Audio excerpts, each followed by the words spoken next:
To the Sheraton Grand, Torrey Pines here in La Jolla, California, our continuing coverage of the Green Bay Packers meeting with the media. Well, the Packers are trying to follow in the footsteps of the 49ers, then the Dallas Cowboys, and have another successful run for a dominant NFC team. Of course, Emmitt Smith, such a big part of the Dallas success.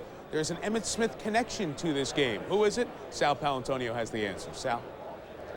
Okay, we're standing by with Emmitt Smith's little brother, Emery. Yeah. You just joined the Packers 3 weeks ago, and now you're on a ride to the Super Bowl. Full expenses paid. Not bad. Not bad at all. It's a great opportunity for me. I'm having a good time and enjoying my stay here in San Diego. Tell us what you've been doing.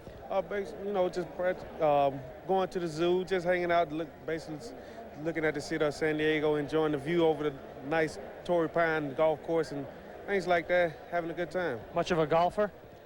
Not much. I play every once in a while. Every chance I get out there and play. How much has your brother told you about the Super Bowl experience? Well, he didn't tell me anything. He wanted me to experience it for myself, and that's what he's let me do and let me come out here and having a good time.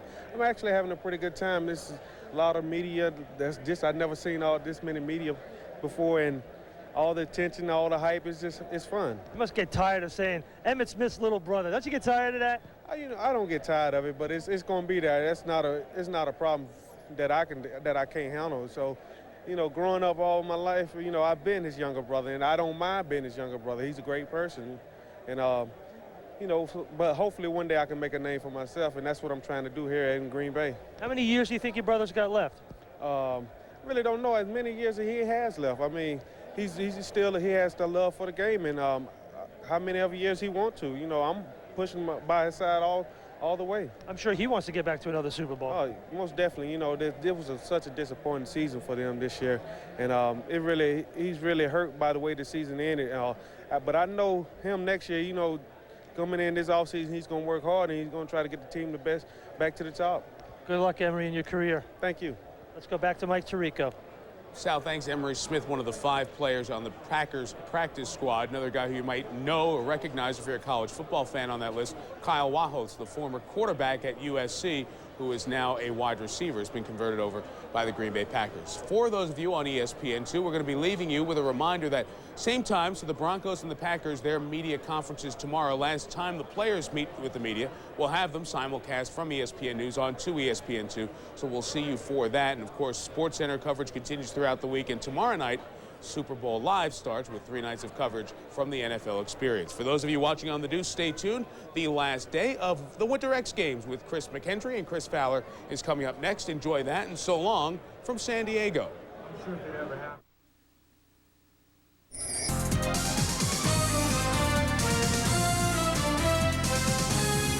From the worldwide leader in sports, this is the ESPN News Network.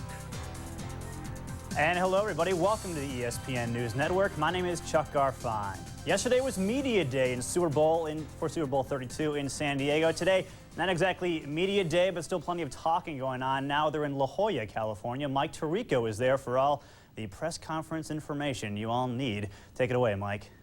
Chuck, thanks. Good morning. Our continuing live coverage, and we welcome those of you on the Deuce here at the Hyatt Regency La Jolla. About an hour with the Broncos. Their head coach, Mike Shanahan, has begun to address the media, so let's listen in. Some more practice again. Mike, for a game like this, you add any gimmick player to We always have a gimmick player, too. We always have a play that maybe a flea flicker or halfback pass. That's always in our game plan, and just in case maybe a defense doesn't respect our halfback getting out wide, and if everybody's pursuing and there's nobody staying deep, we always have that part of our arsenal. But we do that week in, week out. Yesterday, Coach said his preparation for the season of the past 2 weeks hasn't been any different than normal. But Coach Robinson said he was more intense and more focused. Could you talk separately about your 2 coordinators' approach to Super Bowl preparation? Well, it's really hard to say how each person perceives, the preparation within their unit. I just know anytime that you get to playoff time that there is a different type of focus. It's a do-or-die situation. We all know that you don't get second chances. This is what you work for throughout the off season, throughout your summer camps, your mini camps, your free agency, your draft. It all adds up to this moment, starting with our first game with Jacksonville, then going to Kansas City and Pittsburgh. And I think what the coaches feel is a sense of urgency, a focus with our football team, knowing that if you don't get the job done, you're sitting home watching this game on TV. And our preparation last week, I thought, was excellent. There was great focus, even though there was a lot of distractions that normally go with the week preceding the Super Bowl, with tickets, with family, with friends, trying to get the time frame, trying to get tickets to different people. And considering all the distractions we had, I thought that players handled it exceptionally well. Plus, putting in a game plan, I thought our practices were very focused. Mike, to what extent has Neil Smith given you the pass rush presence that you previously lacked? Well, first of all, I think Neil is healthier right now than he has been throughout the season. I should say he's been healthier in the playoffs, which is a big plus for us. But not only Neil's pass rush ability, but his presence, the way he handles himself, the way he practices. He's a focused. He brings a lot to the table, not only from his playing experience, but the way he handles himself in general. Mike, do you have any idea why it's been so difficult for underdogs to win a Super Bowl very often, and if there's anything you feel, any reason why you think your team can reverse that? Well, first of all, that's a tough question to answer, not being part of those teams. But the one stat that comes out to me, and I read this in the newspaper right before I left, that the turnover ratio has been 44-10. It's very hard for an underdog to win, especially when he turns the football over and gives the other team opportunities to make plays when they're considered the better football team. So if you are the underdog, you can't give the team opportunities with a short field. If you do that, usually you'll come away a loser. Can you describe how Green Bay tries to use Leroy Butler, both blitzer and in run support, and how does Shannon Sharp's presence limit that? Well, they've done a great job with Butler, keep putting him in positions to make plays. He can come from the strong side, he can come from the weak side, he comes inside, he comes outside. They do a great job with their defensive scheme, keeping people off balance, and they find a way to free up a guy like Butler, who's a great athlete anyhow, very intelligent, and he makes plays. One of the reasons why he's had so much success. He can make plays without freeing the guy up, just beating guys one-on-one, but they seem to find a way week in, week out to free him up, and one of the reasons why he's had so much success over the last few years.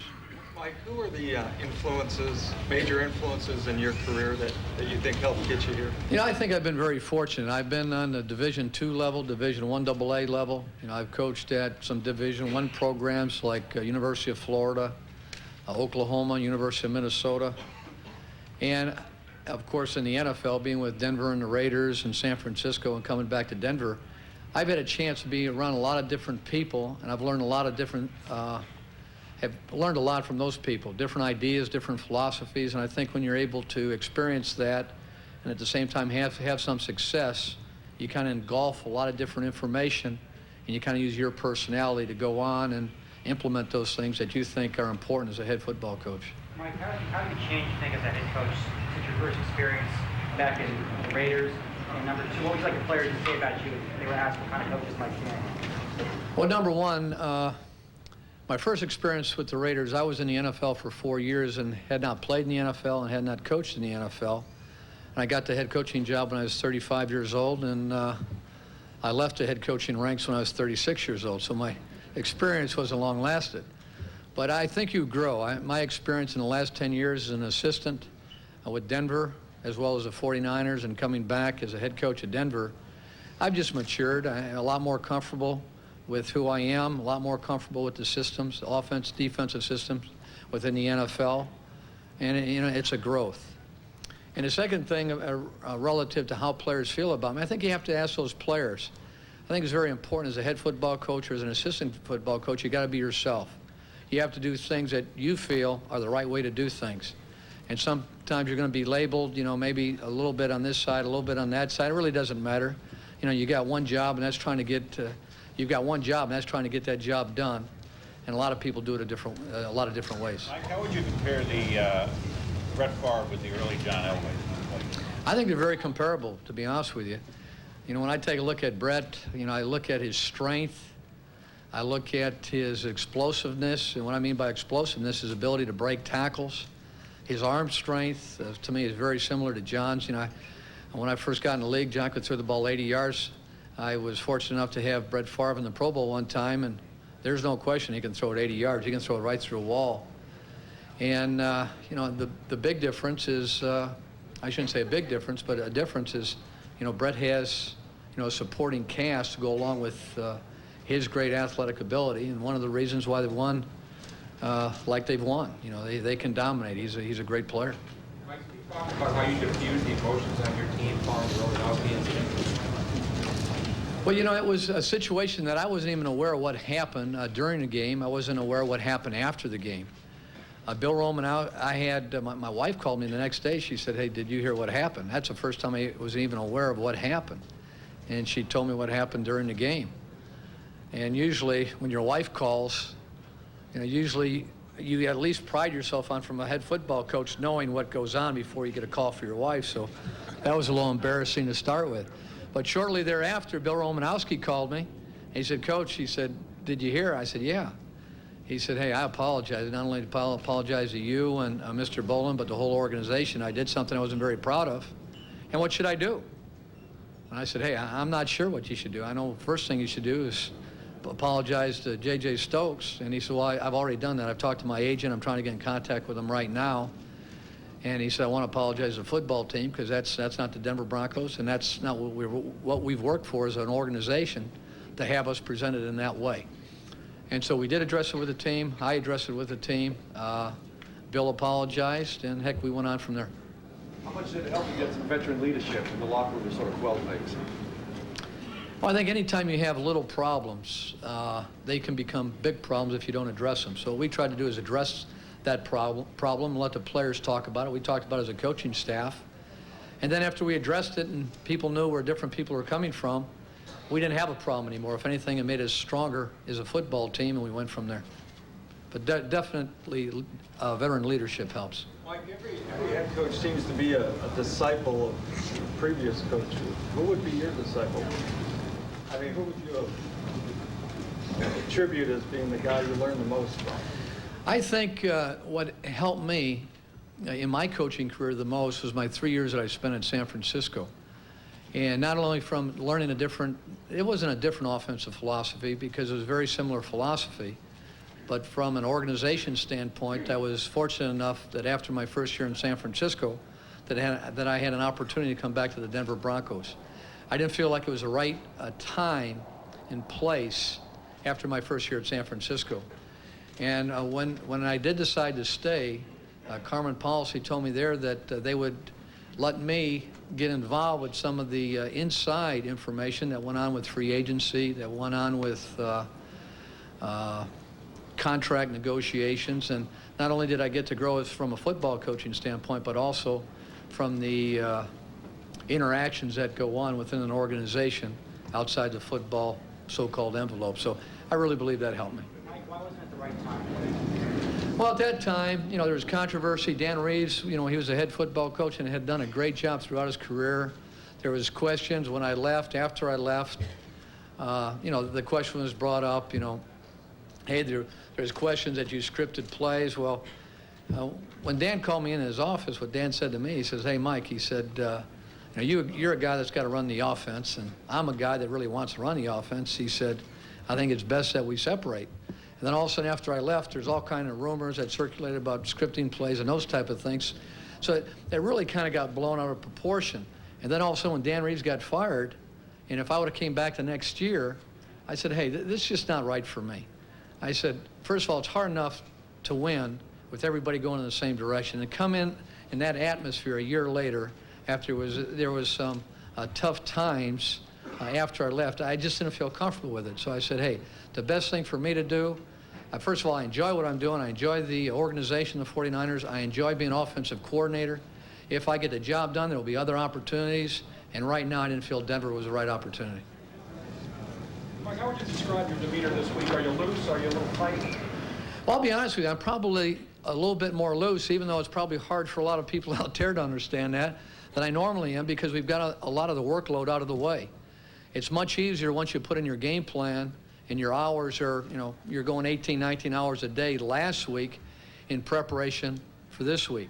I think it'd be extremely hard to come in here and put a game plan in with all the distractions. But I feel very good. We've got to fine-tune some things, and our focus is on our practices. But overall, I feel pretty relaxed, and I'm sure I'll get a little bit uptight as this week goes. Why would it be hard for people to understand that? Pardon me? Why would it be hard for people to understand that you're loose? Well, everybody said, you look so serious all the time. Smile, relax. I said, okay, I'm trying to smile. Some people have noted a few smiles out there, haven't you? Yeah. No? Thank you. Thank you very much. The comments of Mike Shanahan, who, of course, has come in and really turned the fortunes of the Broncos back in the direction where they were in the early portion of the Dan Reeves days. He's going to step off the podium. John Elway's going to come up and address the media. And certainly John will be asked about potential retirement, no matter what happens in this game. We'll hear from John Elway, Broncos quarterback, when we come back to the Hyatt Regency in La Jolla.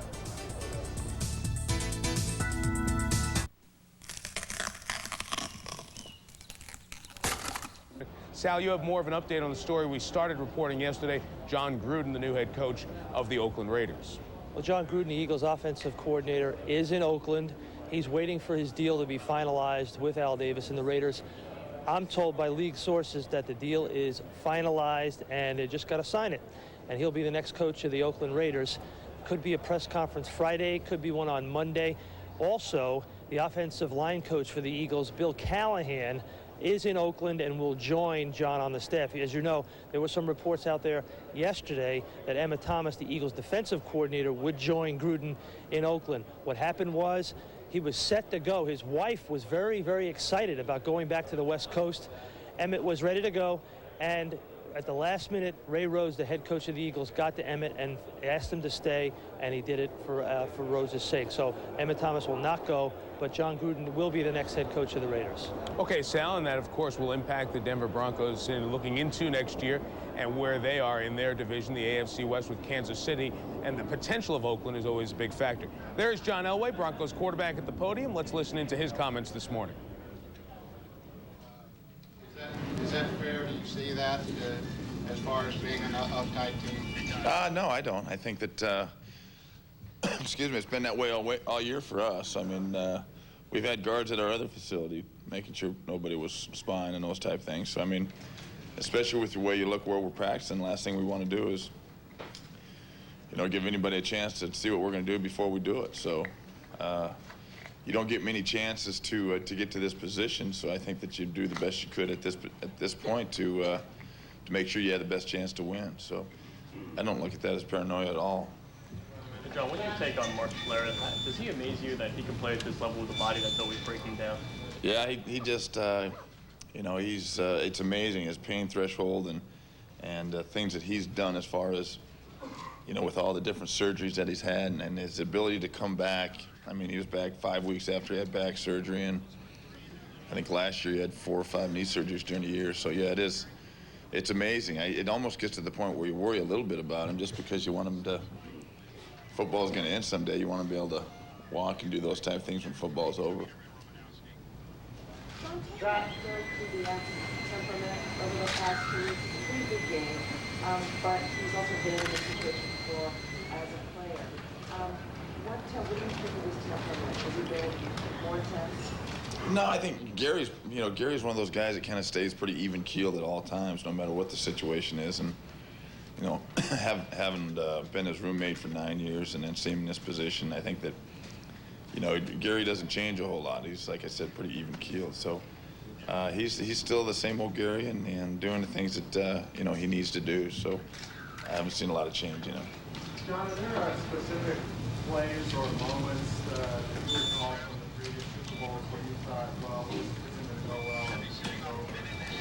well? You know what? I really don't, to be honest with you. I haven't reviewed those previous Super Bowls, and you know, I just see certain plays sometimes run back on TV. Other than that, I don't think there was one point in time in any of those games where it was, you know, things started going bad.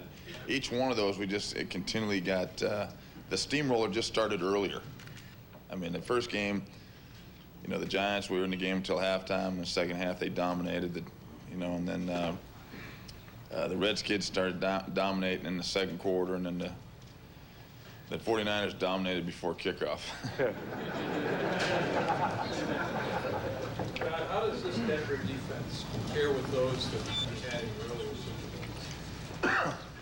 Well, I think it is very favorable. I think that, especially with the way they're playing right now, they're playing as well as they have all year, and everybody seems to feel real comfortable with it and has a lot of confidence in what we're doing. So I think that, they're playing their best football right now, and especially going on the road when we really needed them.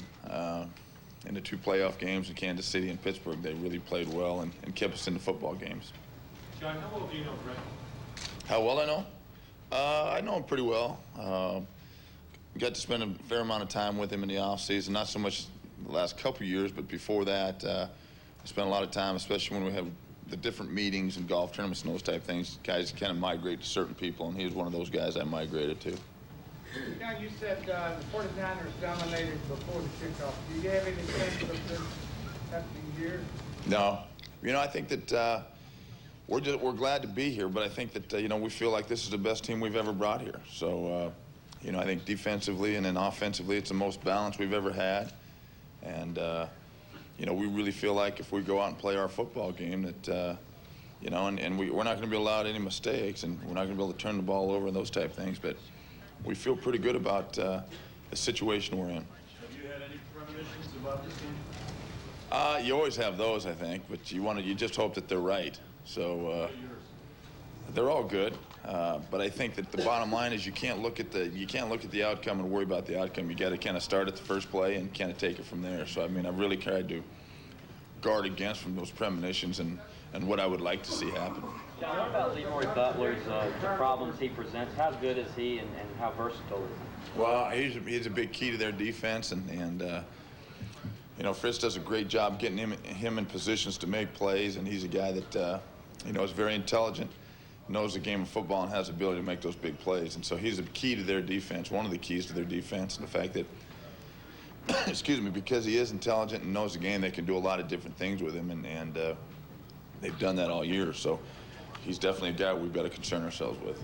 John, how come the parity we see in the league every year doesn't apply to the Super Bowl? Nearly every year, the favorite beats the underdog pretty convincingly. You have any thoughts? Well, I think number one in this game, the underdog's never going to catch the favorite by surprise. I think everybody's going to be mentally ready to play this game. So I think that you don't catch anybody not mentally prepared to play, which happens during the regular season quite a bit. As far as the NFC having won 13 in a row, I don't have that answer. I think if you look at the depth between the AFC and the NFC, it's pretty comparable. But the NFC's just with Dallas and the Niners, and now the Packers. Their top 3 teams have been a lot better than the top 3 teams in the AFC. John, when you take a look at last year's disappointment of not getting to the Super Bowl and then the slump at the end of the year this year, how do you think that's affected you guys' maturity as far as the process of getting here?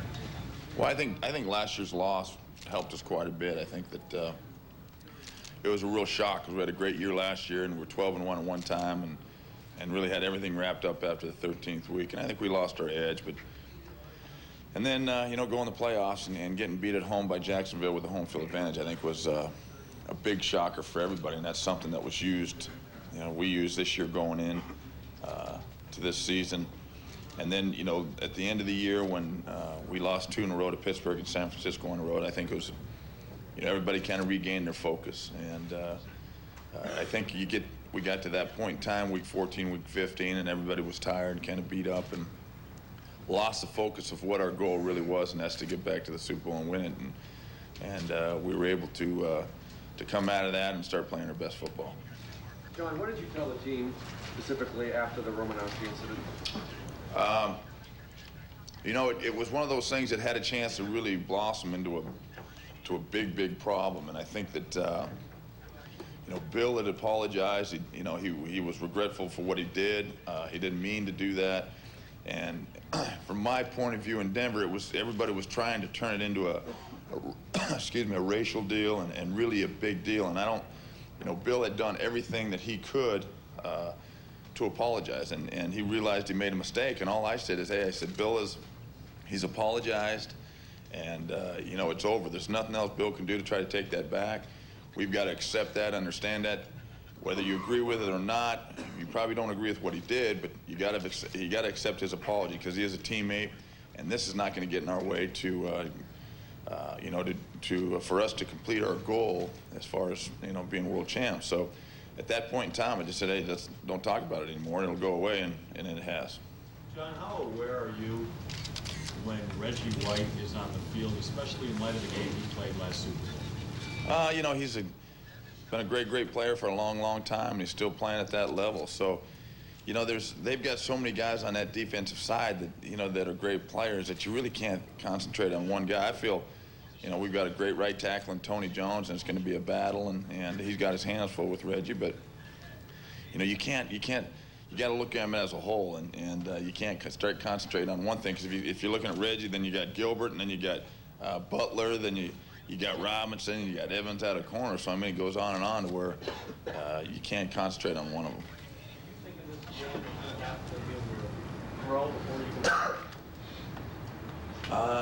Well, it all depends. I don't know exactly what they're going to do, but I think it's important for us to continue to do what we've done all year, and that's be well balanced on offense, and we've got to get the ball in TD's hands and let him do what he does best. So I think it's important for us to continue to do what we're doing, and that's be balanced.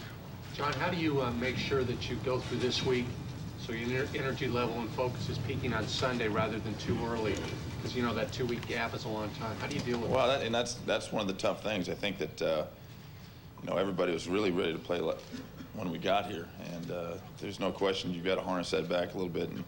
And you know, I think the last 2 days have been kind of the toughest just because we've had a lot of free time. And but today we get to get started and get back on the game plan and really kind of get into our week. So I think getting back to work today will really help us. John, you've played against Robinson many times in division games. Is he more difficult than most safeties to go against? Does he have a better read on you maybe than most defensive backs? Well, you know, anytime you go against somebody a lot, you have a tendency to get a better read on that quarterback. And we've played against each other several times, and he's a great player. He's a guy with great athletic ability, but also great instincts. And you know, a guy that you definitely have to be aware with what you're doing with your eyes and where you're looking, because he does get a great jump on the ball. So, you know, he's got his shots, I've got my shots, and you know, he's another guy in that defense, and that's why they're so good, is because they get players like him. Does 2 weeks have a tendency to magnify strengths and weaknesses of teams getting ready for a Super Bowl compared to the middle of the season where you're going every week? It could. You know, I think it gives the coaches a little bit more time to add a little wrinkle, and I think everybody's definitely better prepared going into Super Bowl than they are, you know, during the regular season, because you only have 1 week to prepare unless you have that bye week. And really in the bye week during the regular season, you don't do much for the team. So I think you definitely have more preparation time for this one. How do you think you played poorly in the 3 previous Super Bowls, and what from those experiences you apply? Well, it's been a long time, but I think that, you know, just trying to stay focused on the game, and I think that Mike has really allowed us to do that. I think a lot of times in the other situations I was here, we didn't put game plan in the week before we came out here. So I think that when we tried to do that, we came out here and put everything in, and with all the everything going on, and that we had a tough time focusing on what the game plan was and getting that put in, and therefore I think it reflected in the way we played in each one of those Super Bowls. So, you know, Mike has put the game plan in. Plus, I think the things that he's allowed us to do as far as within the hotel, and if we want to get away from all the hype and stuff, we can. And the security's been great to where every time you stick your head out of your room, you don't have to worry about someone, you know, attacking you or getting a pen stuck in your face. So I think that has also eased a lot of the pain. John, any more questions for John? Are you feeling all right? Sounds like you have a little bit of a cold or cough. It's just early. Not used to doing our interviews this early. Has Mike allowed the Elway children in the team hotel? What's that? Has Mike allowed the Elway children to be in the team hotel with you? No, children are off limits in the hotel, so they're coming in tomorrow, so I'll make a lot of trips to their hotel. John, Shannon said that before that 3rd and 6th play, you said, just get open. When you were a senior at Stanford, you did sort of the same play against Cal on 4th and 17 play. Have you changed a whole lot in your approach, your thinking about game situations? Not game situations. I think, you know, physically I've changed a little bit. My style's changed a little bit. But the bottom line is, I think the bottom line about every game is making plays, and you know, especially at key times. There's always going to become a key time, especially in a close football game, and especially in the fourth quarter where you're going to have to make some plays. So I don't think I've changed in that way. It's kind of funny. I see Shannon talk about that play, and it's kind of like the fish that you caught that was that long, and it's now like this. I told him just to get open, but he knew what a thunder was, so he got open. All right. Comments of John Elway. He's talking about the third down conversion. That was the key moment in the late fourth quarter of the AFC Championship game when, as the story it's gotten larger, as he was talking about the fish was, he just called a play that didn't exist, and it was schoolyard and go get open. Rod Smith, you run this route. McCaffrey, you run this route. And Shannon Sharp just turn around and get open down the field. Shannon got open for the first down. The Broncos went on to hold on to the ball, won the football game against Pittsburgh. They're here at the Super Bowl. Their players will talk to the media when we come back to La Jolla, California, and the Hyatt Regency.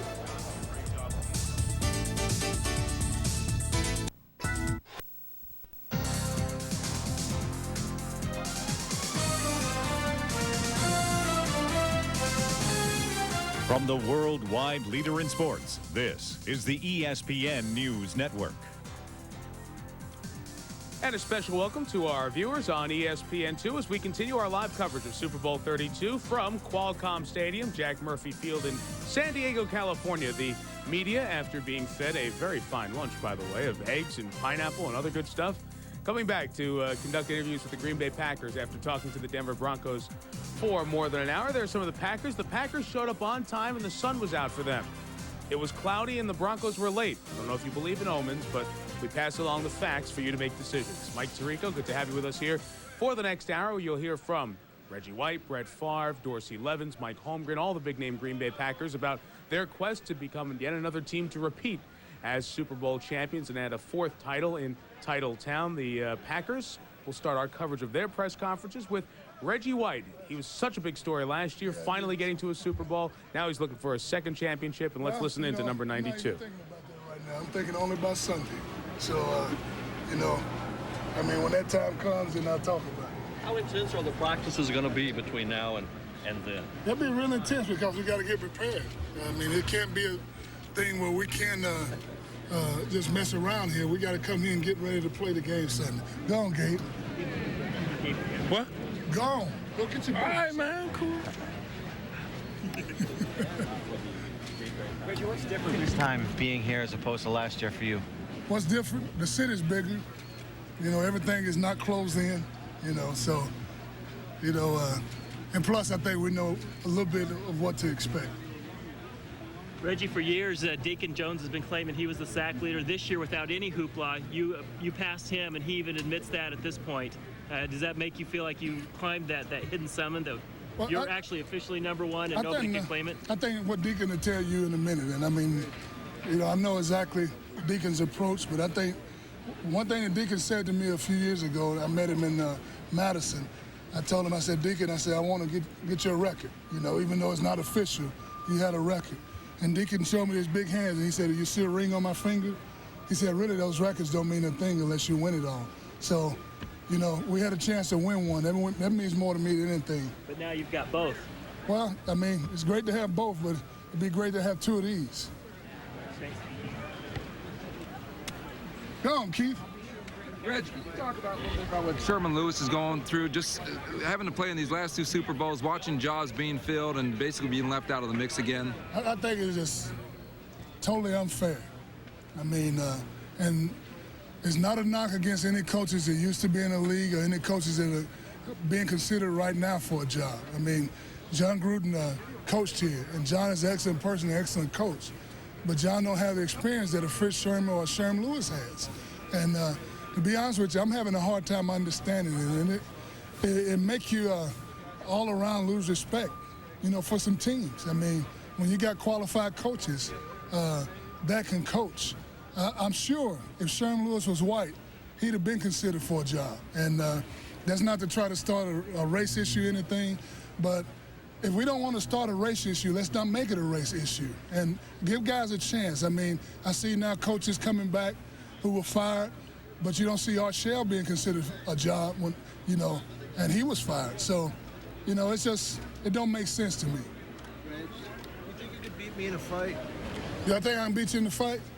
Well, you know, I'm not a fighter. I know. I'm just saying. You know, I said I'm you talking about a boxing match? Anything. Sure. All right. You credit Comedy Central with your rise to fame? Do I credit exposure you got? Well, I hadn't seen me on the Comedy Central. Well, we'll send you the tape. How you doing, man? See, that's not fair. You didn't put me on Comedy Central. Huh? That's what you did. Remember when I...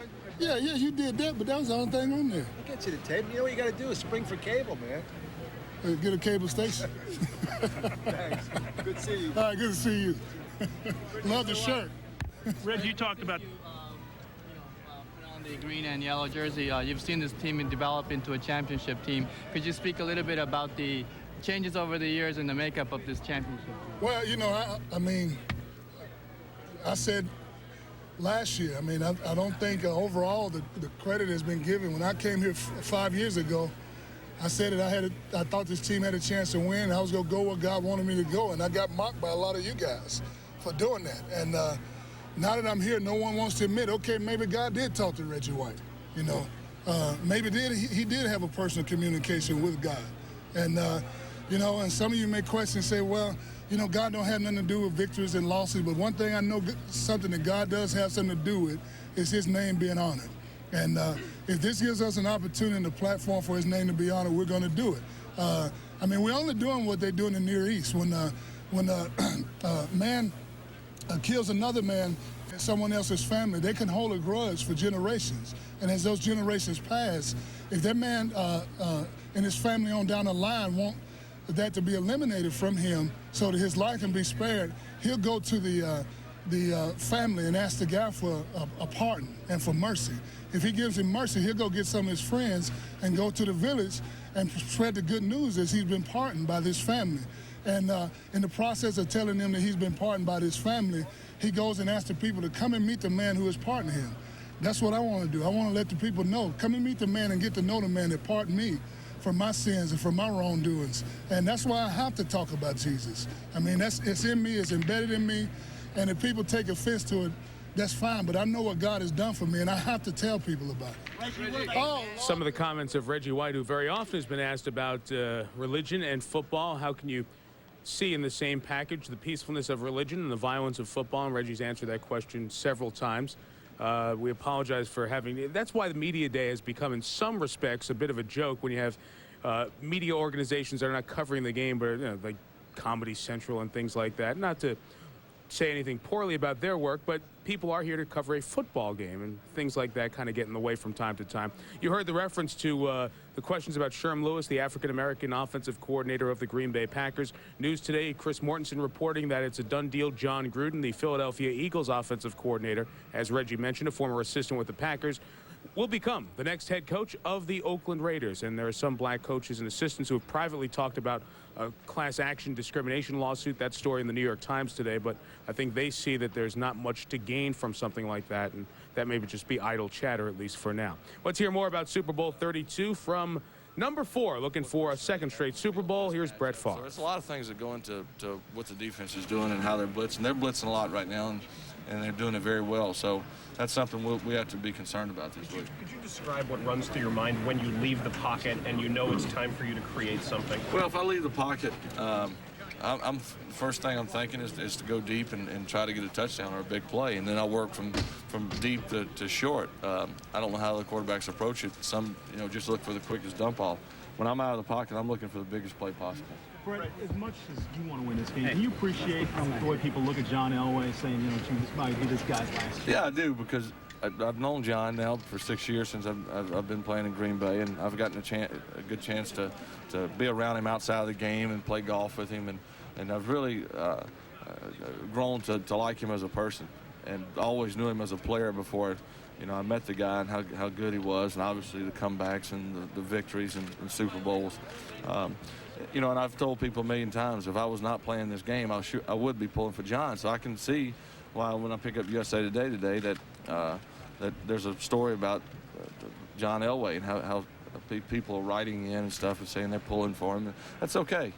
John's a great guy and a great player, and he's done a lot of great things for this game. So it's hard not to pull for him, but I'm going to do everything in my power to see that he doesn't get it. As confident as you guys are you also motivated by fear of losing? Well, I think so. I think you got to be. You know, there's always something that motivates, you know, different people. And for me, it's the guy who's right behind me ready to take my spot, or the fear of waking up Monday morning after a loss. I mean, that's something I don't relish. So I try to do everything in my power to make sure that doesn't happen. So when I walk off the field, win or lose, I say I did everything I possibly could do. And then I don't feel so bad about it. But I think that's one of the biggest motivators I have, is the fear of losing or someone taking my spot. Brett, you mentioned talk about Elway, but I mean, this is a big game for you too. And well, yeah, you know, I would say so. I've tried not to forget about that, because I've talked a lot about John this week and what some of our other players are doing, and you know, it is a big game. It's a Super Bowl. Who knows if I'll ever be back at this game again? So I'm gonna enjoy it and hopefully win it. I'm gonna do everything I can. I think our team is ready and prepared, but we don't want to lose sight of, this is a big game, and it doesn't come around very often. Brett, did you ever thought about why there's the domination of the NFC over these last 13? I have no idea. I've seen a lot of different theories, and the way I look at it is just that the NFC has had better teams. Has the AFC drafted any worse or any better? I mean, who knows? I just think the NFC has put together. I mean, look at Dallas here a couple of years ago. Awesome. I mean, really awesome. San Francisco over the years has just been dominating, and hopefully we're taking that over. But I just think that the teams in the NFC have been better. I think that Denver right now is a very good football team, though. Definitely. Are you more used to this day and this event this year than you were last year? Yeah, you know, I kind of knew what to expect when I came out here today. Last year I'd heard stories, but it still kind of overwhelmed me a little bit. Now I can just kind of go with the flow and enjoy it. And some guys don't enjoy it and don't look forward to this, but you know what? It's a Super Bowl, and we've worked very hard to get here, so why not enjoy every moment, even the things that you don't like. You just kind of take them in and enjoy them. But yeah, I'm handling it a little bit better than last year. Do you ever have the feeling that this can last forever? Like, because yeah, I mean, just when you think you've heard the last question, then 10 more pop up. I've answered the same question a million times this week, and heck, last week. But I enjoy it. You know, I do. I look forward to this, and it sure beats being at home right now. No one wanting to ask questions. Look at the Denver film. Is there anything in the last week where you sort of taking a step back and say, oh, it's pretty impressive? Well, I think they're obviously we know about their offense and what they can do. But when you watch them on defense, you watch how their pressure package affects people, and they didn't really start doing that until after the San Francisco game. And they have the guys to do it. They have a lot of speed on defense, as our defense does, and you got to use that to your ability, and that's what they're doing now. They're creating problems by moving everyone around quickly, not just sitting back in the zone. But when a player has to win a Super Bowl, his priority is to win one, obviously. After you've won one, is the priority as simple as just winning another one? You know what? I questioned that after we won, how I would approach this year, and if I got back to the spot, how I would feel. I want it just as bad as I did last year. I really do. And our team worked just as hard this year. And we turned out the same record and really accomplished our goals just like we did last year. So I want to win this game, and it's like San Francisco last week. I wanted to win that game more so than the Carolina game last year. So it hasn't changed one bit for me, and I think I'm speaking for our whole team that everyone wants it even more so. Once you kind of get a taste in your mouth, you don't want to lose it. Can you become a better quarterback? Brett Favre, when the football is in the hands of number 4, there is no more dangerous player in the National Football League, but it doesn't get into his hands until it comes from his center, Frank Winters, who's standing by with Mike Golick. I'm with his battery mate, as you say, Mike, with Frank Winters. And Frank, second time around, any sweeter, or what's the differences between this year and last year for you? I think this year we've had a lot more fun out there. This year it was a lot harder to get here this year, get back, repeating, getting back to the Super Bowl. Going to San Fran, win on the road was something really special. You know, I talked to Brett a lot about it. This time I think it was more rewarding. You know, we playing home last year, we kind of felt, we felt confident, and stuff. But this year, going on the road, going against San Fran we know it was going to be a challenge. And second time getting back there is just a lot. I mean, to me, it was a lot more rewarding. But the game's not done yet. We have to go out there and win it now. Is this a more relaxed atmosphere? And if it is that dangerous against a team who, is going on possibly their 5th Super Bowl loss, who are really hungry for one? Well, I think it's more relaxed because I think the team is more.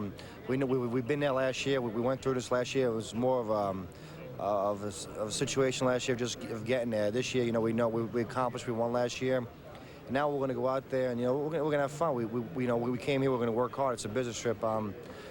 We practice every day, and nobody's going to take anything for granted, but we know we got to go out there and execute our game plan as we installed last week, and we should be all right. Talk about a quick difference in practicing against earlier in the year in training camp and stuff against the Gilbert Brown, the 350-pounder, and now like a Matanavasa for the Broncos is like 270, 265, so a little different technique you guys use? Oh, definitely. He's a quick guy. He's, inside rush. Gilbert's the kind of guy who's more of a mass guy, a guy who can't move, and we use a lot of bull rush stuff. But, we're going to have to work hard. I mean, they're the good defense line. Their front seven people are good, and they bring a lot of pressure, a lot of different blitzes, and, we've been preparing all week for them, and I think it should work out all right for us. Frank, thanks. Best of luck. Mike, back up to you. Mike, thank you. Frank Winters in 1987 was on the Cleveland Browns team that was kept from the Super Bowl by John Elway and the Broncos, who won the championship game the year after the drive, 38-33. He has a chance for a second Super Bowl ring and a chance to deny Elway and get a little bit of sideways revenge, if you will. Earlier in our coverage of the Denver Broncos Media Day, you heard from Shannon Sharpe talking about his matchup with Leroy Butler. Let's hear the other side of the coin from the Packers safety. Leroy, as much as you have to talk today, are you and Shannon going to be talking just as much out there? No, not really. It's not a whole lot. I don't spend a lot of time talking on the field because I'm too in tune to the game. And plus, it gets you tired. So I'm just going to use a lot of energy trying to keep him out of the offense and off rhythm a little bit. And he may try and talk a little bit. That's his game a little bit, but that's not mine a whole lot. How long have you known each other, and what's your relationship like? Relationship is wonderful. I've been knowing him maybe 4 or 5 years, give or take a year or two, and I've learned a lot from him. And he's learned a lot from me, and his brother, played with me 3 or 4 years in Green Bay, Sterling, and had a chance to see him develop as a tight end. And he's very, similar to his brother, his size and strength. But I look forward to that challenge, and I think that my teammates feel confident that I can get the job done, and I'm sure they feel the same way on the other side. Is stopping John Elway a special challenge for you guys? We got to stop everybody. John Elway, I think, obviously everybody knows a lot about him. He's a Hall of Fame quarterback, but we have to stop the whole offense. And we need to just disrupt that timing because their offense, if they just clicking, it could be a long day for it. No, Shannon didn't do much in last year's game against you. What did you do? Say again? Shannon didn't do much in last year's regular season game. I know Elway wasn't in it. What did you do? Well, that game was a little vanilla. It wasn't a whole lot of special routes and things that he was able to do. The thing that I did is just took it upon myself to say that I had to play a great game for us to win the game, regardless who was throwing the ball. I was very aggressive at times, and sometimes I was very, in between. I think that kind of kept him off balance a little bit because he can never, key in what I was going to do on him. I tried to keep confusing him. Did you guys work out a lot together? Did you guys work out a couple times? Yeah. But I can't keep up with him. He's a guru at that stuff. That wasn't competitive? Did it get competitive between the two of you guys? Huh? Did that ever get competitive between the two of you guys? Well, I think the only thing competitive about it is that we look forward to facing one another. But off the field, we talk about it all the time, being in a big game, and hopefully us two will be able to decide it. He's very confident. I'm very confident, and it's going to be a classic matchup. I probably compare it to when Michael Jordan played the Lakers and he had to go against Magic Johnson. It was back and forth, back and forth. So it's going to be a very good matchup to watch. Has anybody covered him with this? Leroy, leave the comparisons to us. Jordan against the Lakers, or so he says, the matchup of Butler against Shannon Sharpe. Well, he's looking to relive the moments of last year as we look back at some Super Bowl moments. Super Bowl 31 in the Superdome. We'll never forget Brett Favre's record 81-yard touchdown pass to Antonio Freeman in the second quarter.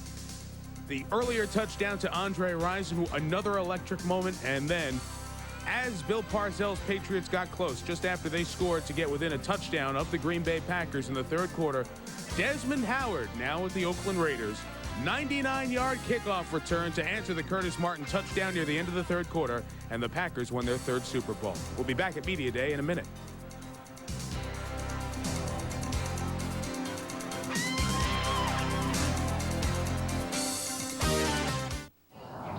Obviously, when these games get a little bit ahead on one side, you start turning the ball over, trying to make more plays, and the sacks start to add up.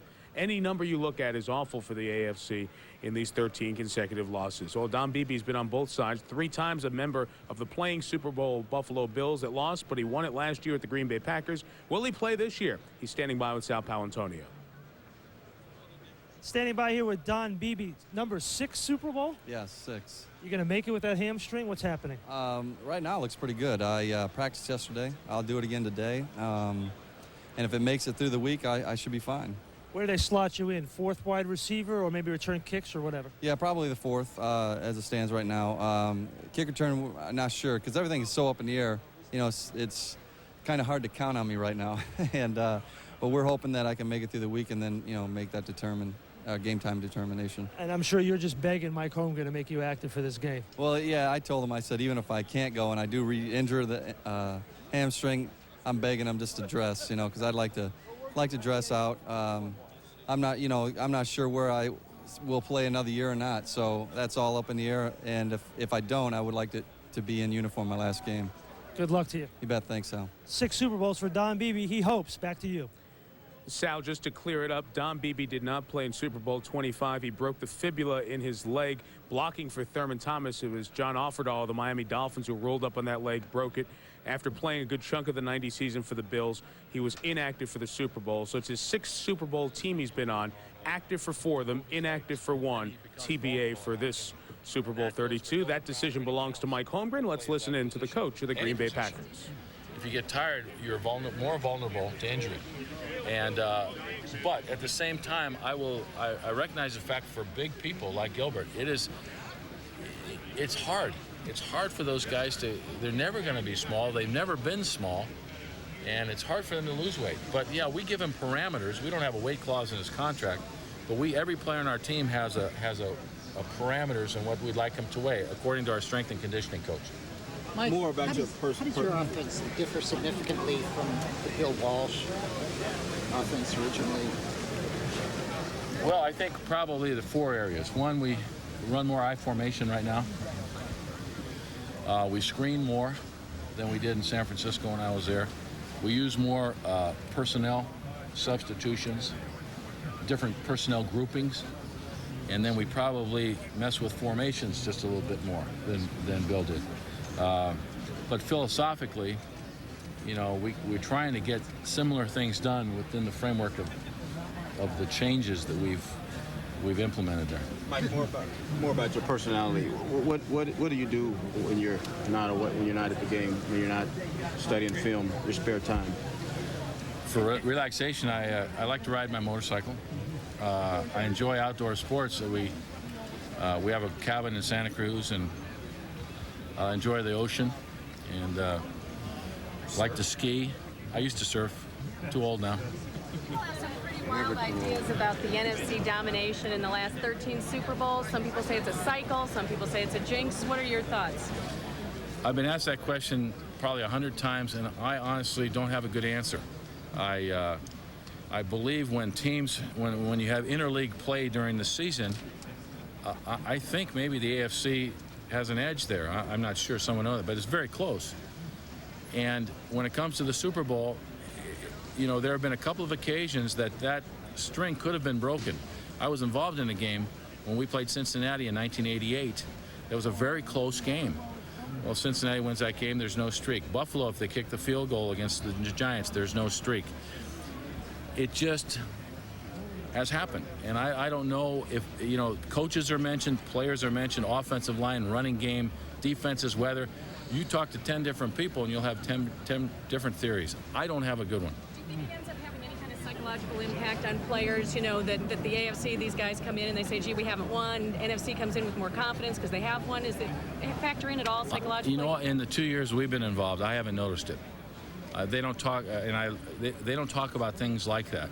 I think there is a pride factor. I think that's real, but they're playing for the Green Bay Packers on one Sunday, and the other stuff, the streaks and all that, they don't think about. Does it magnify with Elway? Everyone is very polite in answering that. It's been a basic fact, as was mentioned earlier. The dominant teams in this league over the last 13 years have been NFC teams at the very top.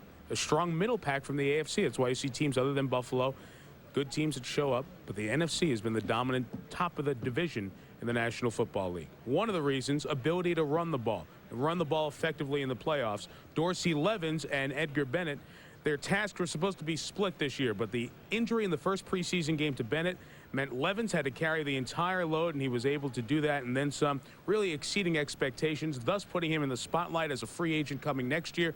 Also in the spotlight for things off the football field in his personal life, including an appearance on the Oprah Winfrey Show that was about eligible bachelors. Well, he discusses that, among other things, as the media meets with Dorsey Levens, Green Bay Packer running back.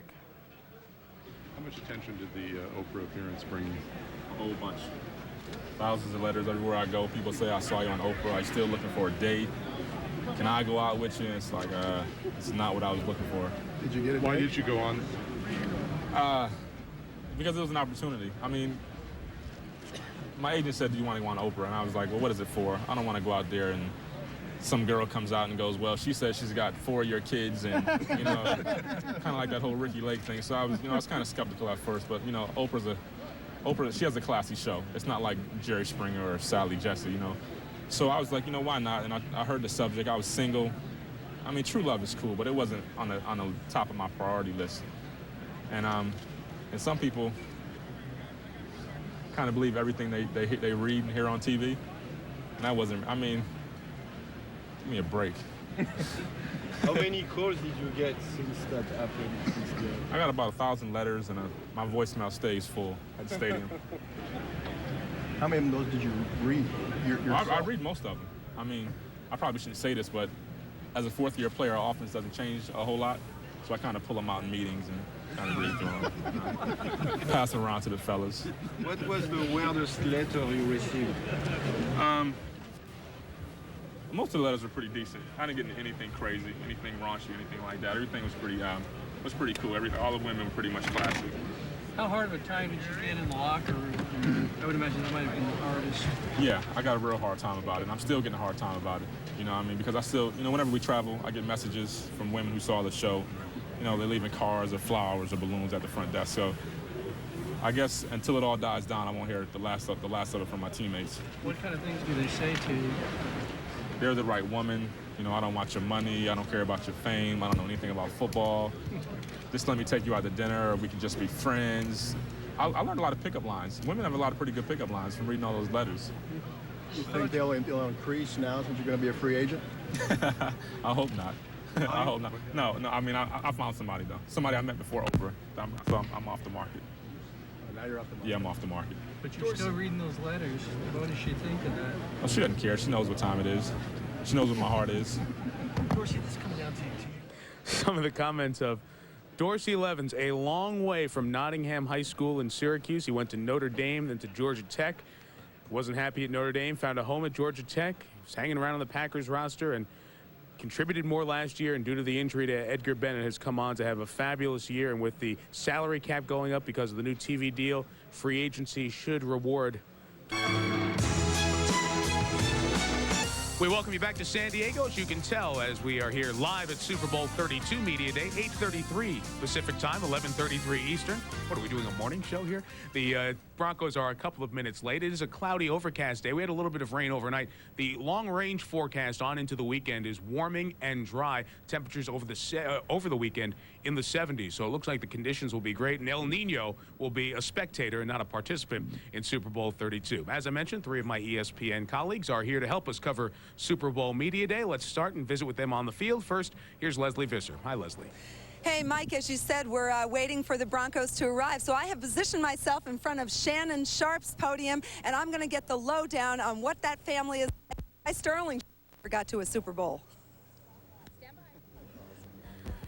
Why don't we send it over right now to Sal Paolantonio. Sal. Morning, Mike. I'm outside of John Elway's podium here, and I'll probably be easily the most populated of any of the podiums. Media is about to crowd down. You can see you look over there, over my shoulder. Here comes all the reporters. They're nattily dressed as important. You know, they've had their breakfast and they're ready to go. And so are we. We're just waiting for the Broncos to arrive.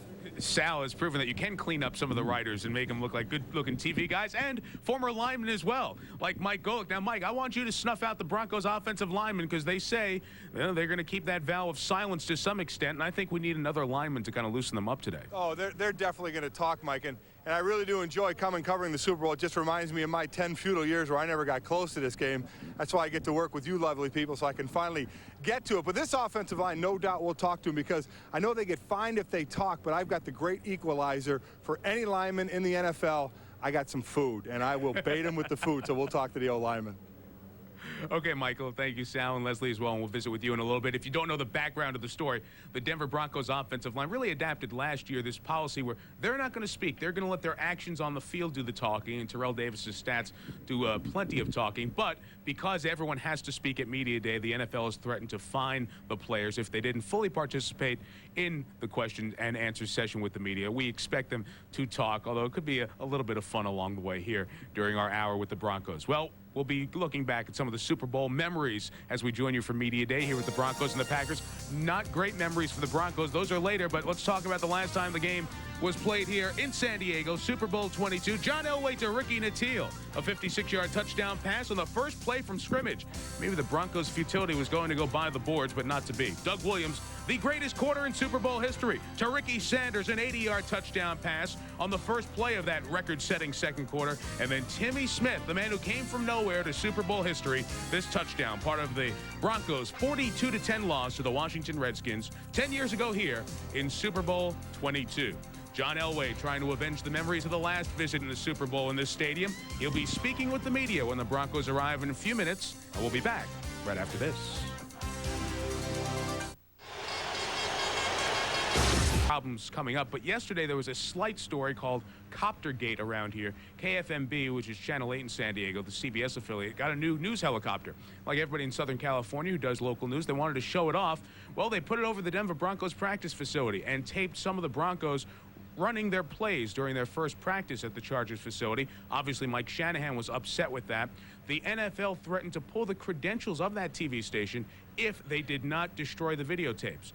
They acquiesced to the NFL's request and destroyed the videotape. So Coptergate, as it came to be known over the brief life of that story, is the only mini blip of news that we've received here in the first full day of Super Bowl preparation. Sal Paolantonio is down on the field. As we mentioned earlier, Chris Mortensen is confirming now that John Gruden, the former Eagles offensive coordinator, will be the new head coach of the Oakland Raiders. And Sal, living there in Philly and covering the Eagles, John Gruden at age 34, tough to step into the situation as a new head coach, but also tough to step into that situation when you're going to be working under Al Davis. How do you think he's going to handle it? Well, I think that John Gruden is very well equipped to handle the new head coaching job in Oakland because he really is an offensive, guru for the West Coast offense, and he's done a tremendous job in Philadelphia considering they had three different quarterbacks this year. They started out with Ty Detmer. Detmer beat the Green Bay Packers, as a matter of fact, at Veterans Stadium. Then they switched to Rodney Peete. Rodney Peete wound up beating the Dallas Cowboys. And then they had to switch to Bobby Hoying, and he wound up beating the Pittsburgh Steelers. So with three different quarterbacks, they beat very high-quality teams, and that's a testament to the job that John Gruden has done. Now, what I'm hearing is that one possibility for replacement for John Gruden in the offensive coordinator in Philadelphia is Ray Sherman, the offensive coordinator for the Green Bay Packers. He would go to Philadelphia and maybe perhaps replace Ray Rhodes down the line if Ray Rhodes does not stay in Philadelphia. Sal, it interests me that Al Davis, known for the enjoyment of throwing the long pass, and with Jeff George and Tim Brown there, that's still a part of the Raiders' offense, albeit an offense that struggled this year. They've been down the road with Shanahan and Mike White of trying to install more West Coast offense with the Raiders, and it didn't seem to mesh with Al Davis's philosophy. And like it or not, he's a factor with that Raider team in terms of what happens on the field. That's why I'm a little bit amused at going back to a guy who is known for the West Coast offense in John Gruden. And if you remember, Shanahan was the first time that Al Davis went outside of the organization to hire a head coach. This is now the second time that he's doing it, and it's a similar situation. A young head coach, fluent in the West Coast offense. Will he have complete control over play calling? Will he be able to handle the meddling for Al Davis? These are all huge questions. But I think that John Gruden is just happy to get a head coaching job. You know, he was interviewed last year by Al Davis twice, one in New Orleans during the Super Bowl. This year he spent 2 days in Oakland right before the NFC Championship game. And I think he really would like to get a head coaching job. Don't forget, his father is very close to Ken Herrock, and they're very close to the Bruce Allen family. So, I mean, they really would like to get this job.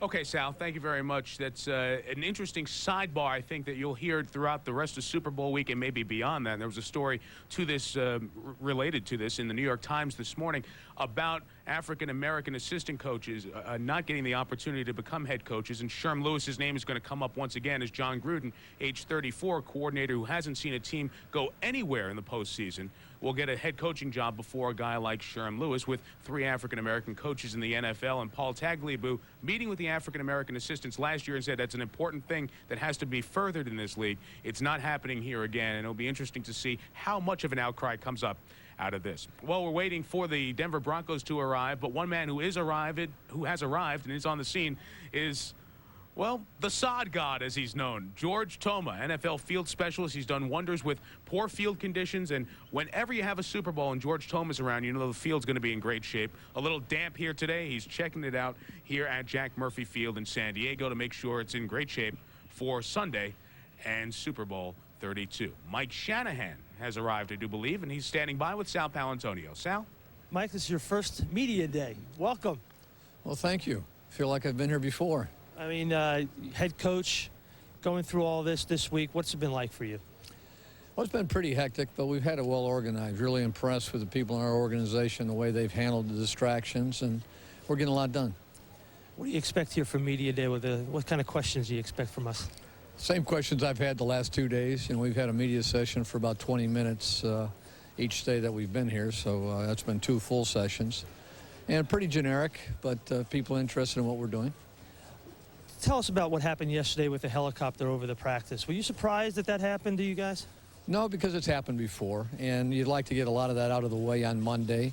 And people just interested, trying to watch us practice and get different shots. Yeah, I try to downplay it, but, you know, that's just part of the Super Bowl hype. Enjoy the media session, enjoy the rest of the hype. Oh, that's exactly right. That's part of it. You know, I think it's a great experience for these players, people that haven't been here. It's overwhelming, but it's something that they'll remember for the rest of their life, and I think they'll enjoy the experience. Thanks, Mike. Okay, thanks. Back to you, Michael. Sal, thanks. The Denver Broncos, one of 3 teams to have 3 different coaches take them to the Super Bowl. Of course, Dan Reeves before Mike Shanahan, and before that, it was Red Miller, and that gets us back to the first Broncos Super Bowl appearance. That was in Super Bowl 12 against the Dallas Cowboys at the Superdome in New Orleans. Roger Staubach, one of the quarterbacks who's made 4 Super Bowl starts, one of his 2 victories, 45-yard touchdown pass to Butch Johnson when Dallas beat Denver 27-10. We'll hear from the Broncos when you come back to San Diego. Super Bowl 32 Media Day.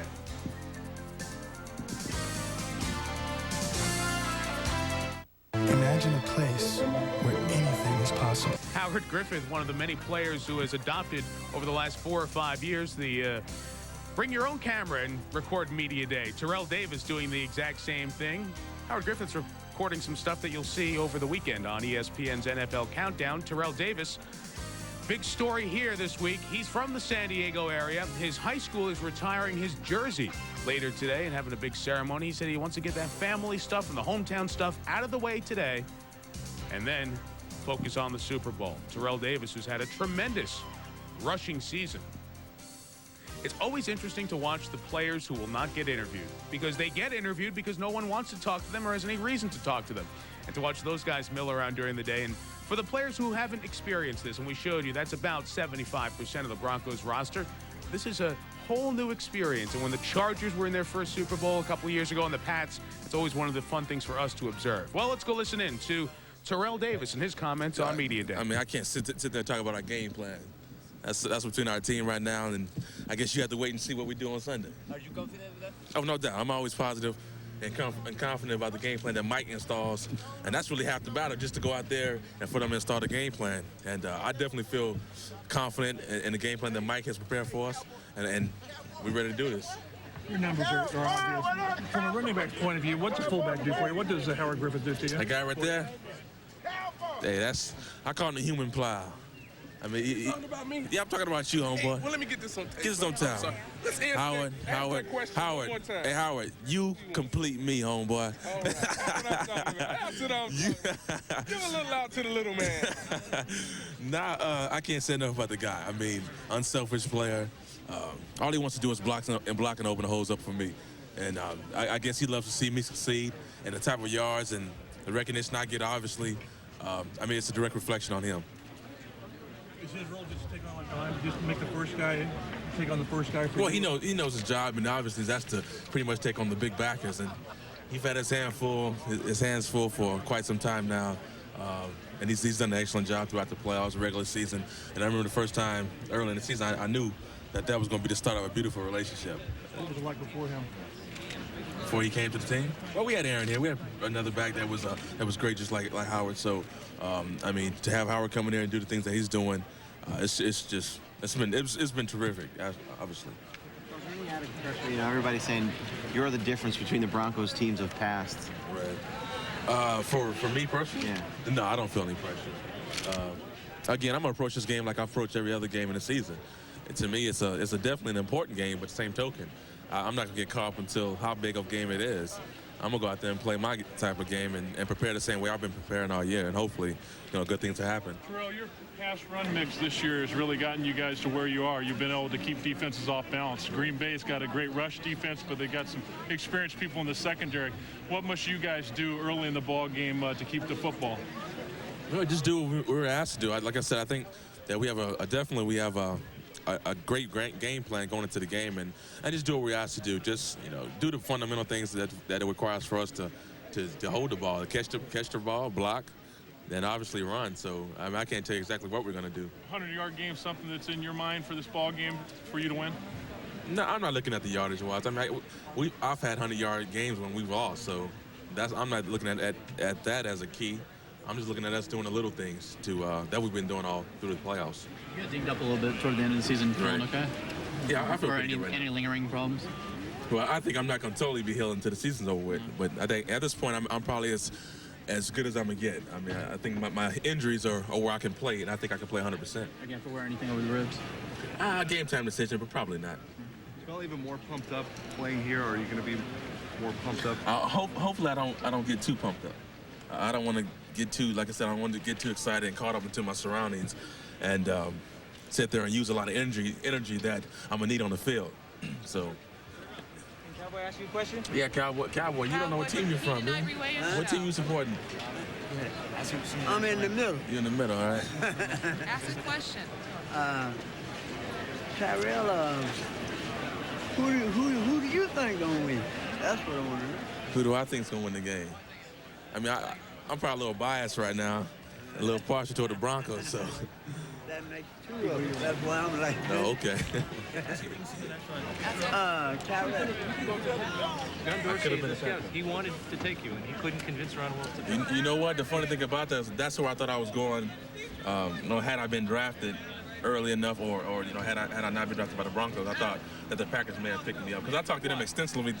Because I talked to them during the combine, and that was like the one team that I sat down and had an extensive conversation with. And I just figured that they were going to take me because I thought they fit my style of playing. They had the West Coast offense where they didn't have particularly just a running offense. It was quite at the back. They had to catch the ball, run, and block, and I thought that I did those things well. What would it have been kind of bizarre? Some of the comments of Terrell Davis. He will be a key factor, as well as the mile-high sound machine, Shannon Sharpe. We'll hear what he has to say in a little bit, but everyone wants to hear the words of number 7, Broncos quarterback John Elway. Beautiful wife and 4 beautiful kids that are all healthy, so a lot of times I think you have some kids and it has a tendency to put things in perspective, and it's definitely put this into perspective for me with the kids getting older. So do you think of having your father here watching this game? Well, he's been here to every other one too, so, but you know what, he's been with the organization now for 5 years, and he's my hero and my best friend, and hopefully we can both get a ring at the same time. What do you recall thinking from 10 years ago? First quarter, you guys get up, and then second quarter, the bottom falls out. Yeah, you went from the high of all highs to the low of all lows in a matter of about 19 plays. So that's the most disappointing Super Bowl, in the fact that I really thought we had a chance to win, and we got up, we played well in the first quarter, but like you said, the roof caved in after that. John, why is that so much talk about winning those other Super Bowls? Did you ever get enough credit for bringing those teams to that game, as opposed to getting to that game?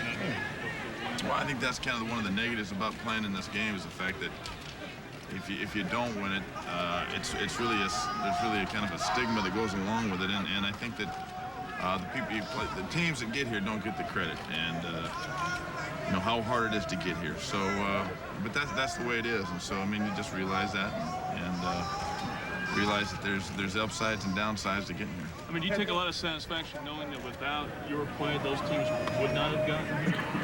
Well, I don't know. I mean, I guess I don't look at it that way. I think football's always a team sport, but like I said, I'm proud of those years and the way I played in those years, and so. John, I know you say you try not to look ahead, but you are human. Have you had moments when you just sort of dream what it would be like to be on the field after a Super Bowl victory? Yeah, I think about it, but I don't think about it very long. I got to kick myself and make sure I don't think about that. So, you know, I think that the bottom line is we got to play a good football game, a great football game to beat these guys. So, yeah, I try not to spend a lot of time thinking about that. How has your game changed with age? How do you deal with the pressure and keep focused? You know, I think having been here before, I think it really helps and realizing what it's all about. And I think that, you know, Mike's done a great job of keeping us focused, keeping us, you know, putting a game plan in last week and really realizing that, you know, outside of everything, the bottom line is we got to play a good football game. So I think experience really helps, and I think realizing that, you know, you got to take advantage of the chances while you're here, because they don't come around very often. There's a lot of guys on this team that'll never have another shot to get here. So I think it's just a matter of realizing that you celebrate and have the fun after the game, not before. Do you find it insulting to be a 2-touchdown underdog? No, I don't care how they look at it. We still have to go out and play it, and we still have to go out and play a good football game. So no, I don't look at it as an insult. Will the outcome of this game decide what your future is going to be, how long you're going to play? You know, I'm sure it'll have some effect, but I don't know what that effect is. Okay, do it now. And I just kind of want to, you know, get away from it for a little while and kind of make the best decision I can. But I'm sure it'll have an effect, but I'm not sure, you know, trying to figure out if it's, you know, positive, negative, win or lose. I'm not quite sure what that effect will be. How has your game changed with age? I think that, you know, what I've lost physically, I've made up mentally, and probably not as good a player, but a better quarterback now than I was. And, you know, I don't take nearly as many chances with the ball as I used to, but still I think that I'm throwing the ball more accurately now than I ever have, and making better decisions. So I think experience makes up for a lot of things. I asked you before about what it's like when your imagination took to win a Super Bowl. This one's sort of a tough one, but can you tell me what it's been like being on the short end of these 3 games that you've been there? What are the emotions like? Is there common? Well, I think as time goes, you know, it's been a long, long time, and so I'm sure that, you know, the time kind of eases some of the pain. It was really rough when we, you know, 3 out of 4 years, and it was right there in the back of your mind. So it was kind of tough to get rid of it. But I think having been so long ago, I think that it's kind of healed some of the wounds, and you know, I think that anytime you lose this game, it's always devastating. But I think that the bottom line is you look back and you realize what a good year it was, and you know, be proud of that fact. So John Elway speaking with the media. That's some of the serious business, and some of the guys who are lounging around having some fun, talking with that half Favre, half Elway cowboy guy who you heard ask an odd question of Terrell Davis earlier. He's sitting there dancing with Keith Burns, the reserve linebacker. Keith, don't injure a knee on the wet tarpaulin down there. A lot of the Broncos who aren't being interviewed are watching the cowboy dance, and that's attracted some cameras. But the people who are here doing some serious, legitimate work, the media, interviewing Shannon Sharp. Let's go listen in to the Broncos All-Pro, Pro Bowl tight end. That you have to understand how to relate to players. I mean, it's, the old school, per se, doesn't work anymore. I think you see the teams that go to the Super Bowl year in and year out. Those are the teams that, you know, the coaches don't hit every week. Every day, every week in practice. There are guys that are a little bit more lenient, understands the player a little better, and that's why they're here. You know, the old school, that might have got it done years and years ago, but I really don't think that gets it done anymore. Can you talk a little bit about Rod Smith and the progress he's made as a wideout? Well, I think the thing is, Rod, you know, coming as a free agent, you know, being on the practice squad and working his way up like that speaks volume. You know, we knew Rod was special, But Mike, you know, I guess basically you have to give the guy an opportunity to start every down. I mean, everybody can say, well, when you come in, there's no pressure. But being the starter, being the main guy, and being able to do it week in and week out, which he's done, I think that says a lot about his talent. You know, a lot of people didn't give him a whole lot of credit. They asked Mike, what were you thinking when you got rid of Anthony Miller? But I think Mike is justified in his decision, and Rod Smith made him look like the genius that he is. Last year talking you have to do here today, do you figure to be talking to Leroy just as much? I don't really, not particularly. I'm a guy that I don't really like to say anything when I'm on the field unless you start joining me. You know, I'm sure we're going to exchange pleasantries and something of that magnitude. Maybe I'll say something to try to get him upset, but, you know, I'm going to really be focused on this ball game like I normally am. And, you know, I can't let this extracurricular activity, you know, the festivities going on and let Leroy get in my head. I have to go out there and approach and realize this is the most important game of my life. How did they try to play you in last year's game? Did you see a lot of Leroy? I saw some of him. This is full of people well trained in the art of covert operations. Apparently, none of those people moonlight at a couple of local television stations who were more obvious in their attempts to get tape from the Broncos Super Bowl workout Monday. It was even rumored a Sergeant Schultz disciple was flying a helicopter. Sorting all of this out, Chris Myers and Sterling Sharp from San Diego. Thanks very much, and welcome to Southern California, a site for the Super Game with the Broncos and the Packers. Sterling Sharp will have some thoughts on Denver's secondary and the challenge that lies ahead for them on Sunday. The Broncos in the Super Bowl, it's like clockwork. Every 10 years, there they are, and still looking for that first win. Denver played in Super Bowl 12, then in 22, that was here in San Diego, and 10 years later, back for Super Bowl 32. We have two reports, and we'll start with the Packers, where head coach Mike Holmgren didn't ride with the team to practice Monday. Instead, he drove his Harley. Here's Chris Mortensen on the man who drives the Packer offense. The Green Bay Packers entered Monday's practice in San Diego with their game plan set, but not in stone, because the man who ultimately pulls the trigger, quarterback Brett Favre, has matured to the point where Coach Mike Holmgren and offensive coordinator Sherman Lewis will allow him to influence a final edition of Sunday's playbook. We ask for his input as the things that he likes about it and things that he don't like. From week to week, we come up with new plays, and we might like it a lot. We think it's a great play, and if Brett says it's just not, something about it I don't like, then we don't try to push it on him. Occasionally I'll say, hey, I think this play will work, you know, and they all kind of, oh God, you know. What happens is as the week progresses, and even once we get into a game, Sherm has been known to come to me in the second, right before the second half and say, hey, what do you think? What do you feel out there? Favre and the rest of the Packers were a little winded after Monday's practice because Holmgren surprised them by making them run a series of 50-yard sprints to close the workout. I called it a bonus day. I'm not sure they bought into that entirely. That hurt our morale. I didn't like that. And then it got kind of warm, and the big guys were huffing and puffing. And I mean, we like a majority of the thing that he does. And he likes to get that little edge. And maybe he thought that was an edge a little bit. One Packer who didn't run sprints was cornerback Tyrone Williams. He was pulled from practice early because of tightness in his lower back. Holmgren said it was precautionary, but he will be held out of practice again on Tuesday. One other injury note, wide receiver Don Beebe, who hasn't been active in the playoffs because of a hamstring, tested his leg. It's day-to-day. They'll make a decision later in the week. With the Packers, I'm Chris Mortensen, ESPN. Because Denver is practicing at the Chargers facility, which is overlooked by a hill, there were more than 70 security personnel, including 30 on the hill, at the behest of head coach Mike Shanahan. A local TV crew buzzed overhead in a helicopter for about 15 minutes, forcing the Broncos to inform the station that if any video was used, their Super Bowl credentials would be revoked.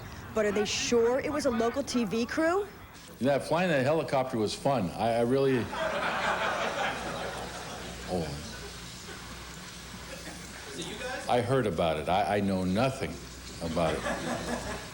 We went a step beyond. We don't have any reservations about having a secure practice, and now all we got to do is try to have a great practice or great preparation through the week.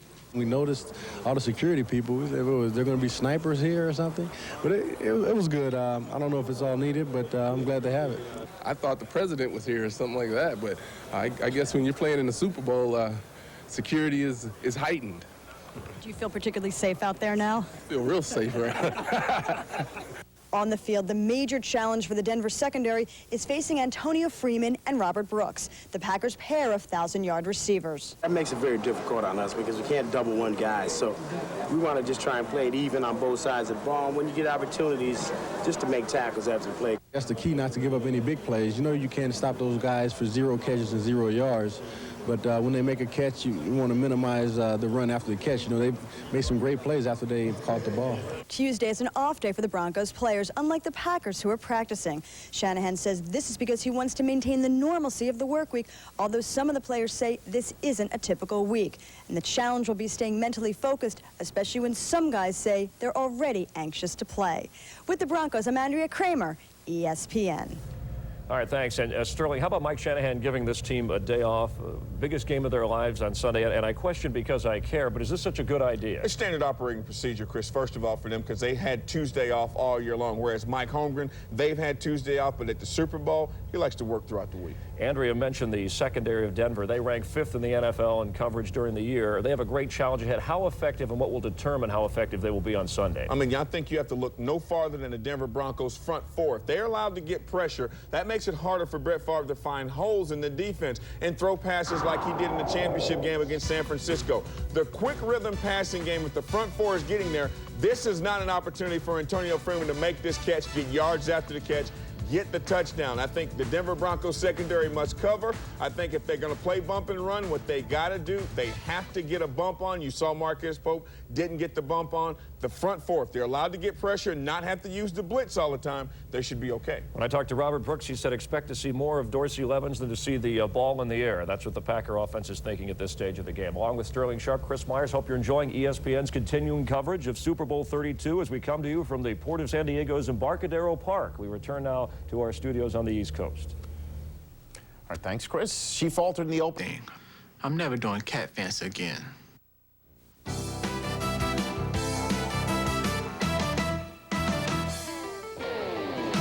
And welcome back to San Diego, the Super Bowl, the second time the NFL's Titanic game is being played here. Up the coast in Oakland, ESPN's Chris Mortensen reporting that Eagles offensive coordinator and one-time Packer assistant John Gruden has reemerged as the leading candidate for the Raiders' head coaching position. Gruden met Monday night with Al Davis. Serious discussions did take place. Art Shell and Bill Belichick are other coaching candidates. Now back to Sunday's game. The Pack is back. Actually, they never really went too far away. Green Bay has a chance to win back-to-back Super Bowl titles twice, something only the Steelers have been able to do. The players will tell you the second time around is much tougher mentally. Prior to this season, some Packer players actually were talking undefeated season, then they were just trying to make it to the postseason. Chris Mortensen reports on Green Bay's turning point. Early on, we were kind of just feeling our way through, trying to figure out, you know, okay, well, what's it like to try to repeat? Even if we won the ball game, it wasn't enough. We're allowing people to put that pressure on us that, what's wrong with you guys? You didn't win by 30. We're a team that floundered the first 7 games, and we're desperately looking to, okay, we got to get healthy, we got to get guys ready, and we got to get ready for this November, December run. And that's going to be paramount. Teams played us like it was their last game, you know, earlier on in the season, and we had to kind of get a wake-up call. The answer? A 7-day midseason vacation courtesy of Mike Holmgren. In hindsight, it was a key turning point for the Packers in defense of their title. Looking back at it now is very important. At the time, it just seemed like, oh, 7-day break, great. Everyone left. You know, there wasn't anybody in this building except for front office people. And, you know, we as players coming back, we're like, well, which direction are we going to go in here? We realized why he did it. Get away, enjoy yourself, get healthy, come back. We got a whole new season ahead of us, and it really worked for us. I think it started, you know, with the game in New England when we went to New England. And we played well, you know, on the road in a big game, Monday night game. And that set the tone for the rest of the season. Green Bay tore through their next 3 opponents by a combined score of 65-27. The bye-week experiment had paid remarkable dividends. However, with a grudge match against Dallas looming, complacency crept in again, Week 12, against the then winless Indianapolis Colts.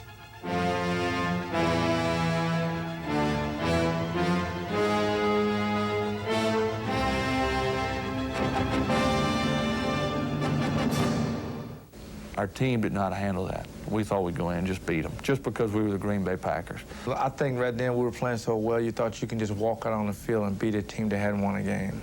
And I thought that was one of the defining moments of our season, because if Indianapolis beat us, what do you think San Francisco is going to do? What do you think Dallas is going to do? Minnesota, Tampa. You go down to Carolina, play. These dudes will kill us if we play like this.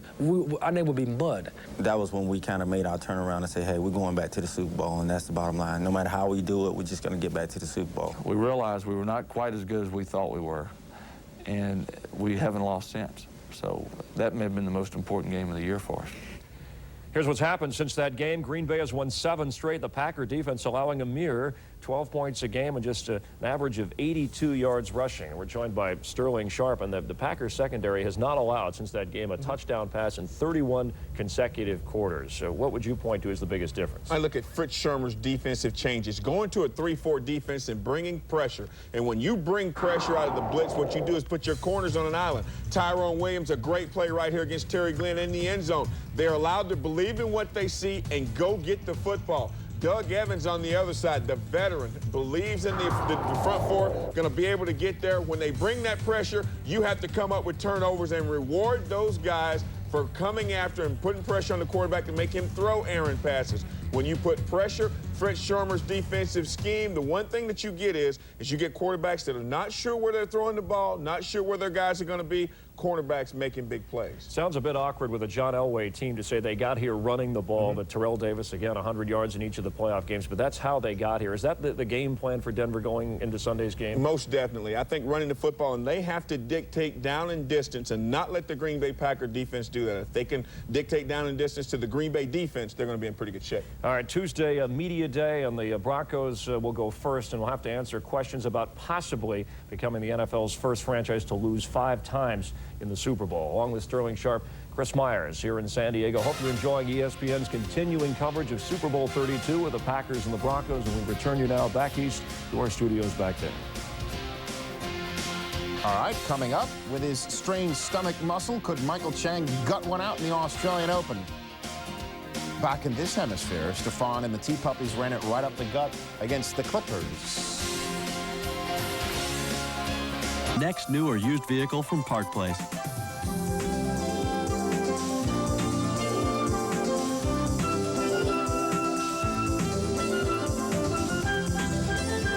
Why do so many people shop at Park Place?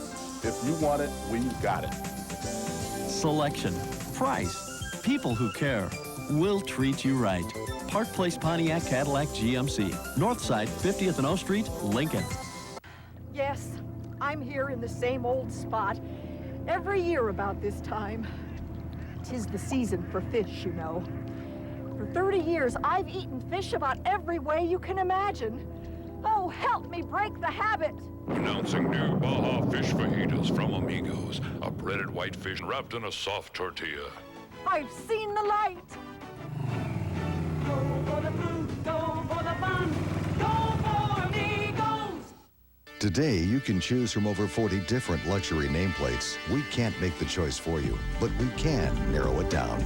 With an exceptional lease offer on the Lincoln Collection. Now, for a limited time, we'll make your first month's lease payment on the spacious, luxuriously appointed 98 Town Car, the 280 horsepower Mark 8, or the redesigned, re-engineered Lincoln Continental, the Lincoln Collection. Now the first month of their luxury is on us. Lincoln, what a luxury car should be. Just a couple of months ago, Nebraska was celebrating its national.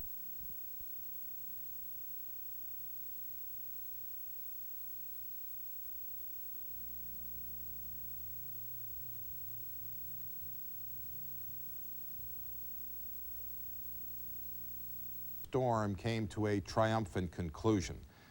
The Buffalo Bills returned to the Super Bowl, but did not come close to matching their near-victorious effort in Tampa. As for Bill Parcells, well, he retired in May of 1991, only to re-emerge with the New England Patriots in 1993. Now, only Don Shula has ever led 2 different franchises to a Super Bowl, so Parcells certainly has his work cut out for him.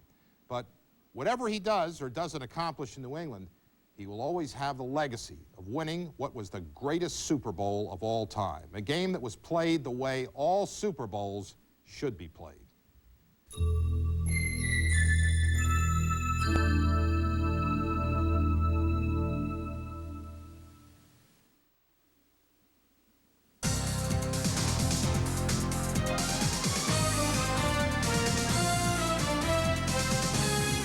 From the worldwide leader in sports, this is the ESPN News Network. And hello, everybody. Welcome to the ESPN News Network and ESPN2. My name is Chuck Garfien. Yes, the prelude to Super Bowl 32 continues today. More press conferences. The Packers will be around 1:30 Eastern time on both ESPN News and on ESPN2. But for now, it's the Packers' turn to speak. And with that, we go out to La Jolla, California. Actually, it's the Broncos speaking. Here's Mike Tirico, our master of ceremonies. Chuck, thanks. We'll turn the mic over to the more important Mike Shanahan, coach of the Broncos. Perception of what was said. We got it out in the open between the players. Bill talked to the players and apologized for what he had done. People that were quoted in the newspaper got a chance to say how they felt. And if anything, after that incident was over with, I thought our football team was stronger. Mike, how does that your team has to play a perfect game in order to win? Is that, you agree with that, or is that not giving your team enough credit? Well, I think we're going to have to play awfully good. I don't know what a perfect game is, to be honest with you. I've heard that term used, a perfect game. We're going to have to play awfully well. We're going against a great football team in Green Bay. And our football team is playing with some confidence as well. But we're going to have to play extremely well to beat the Packers.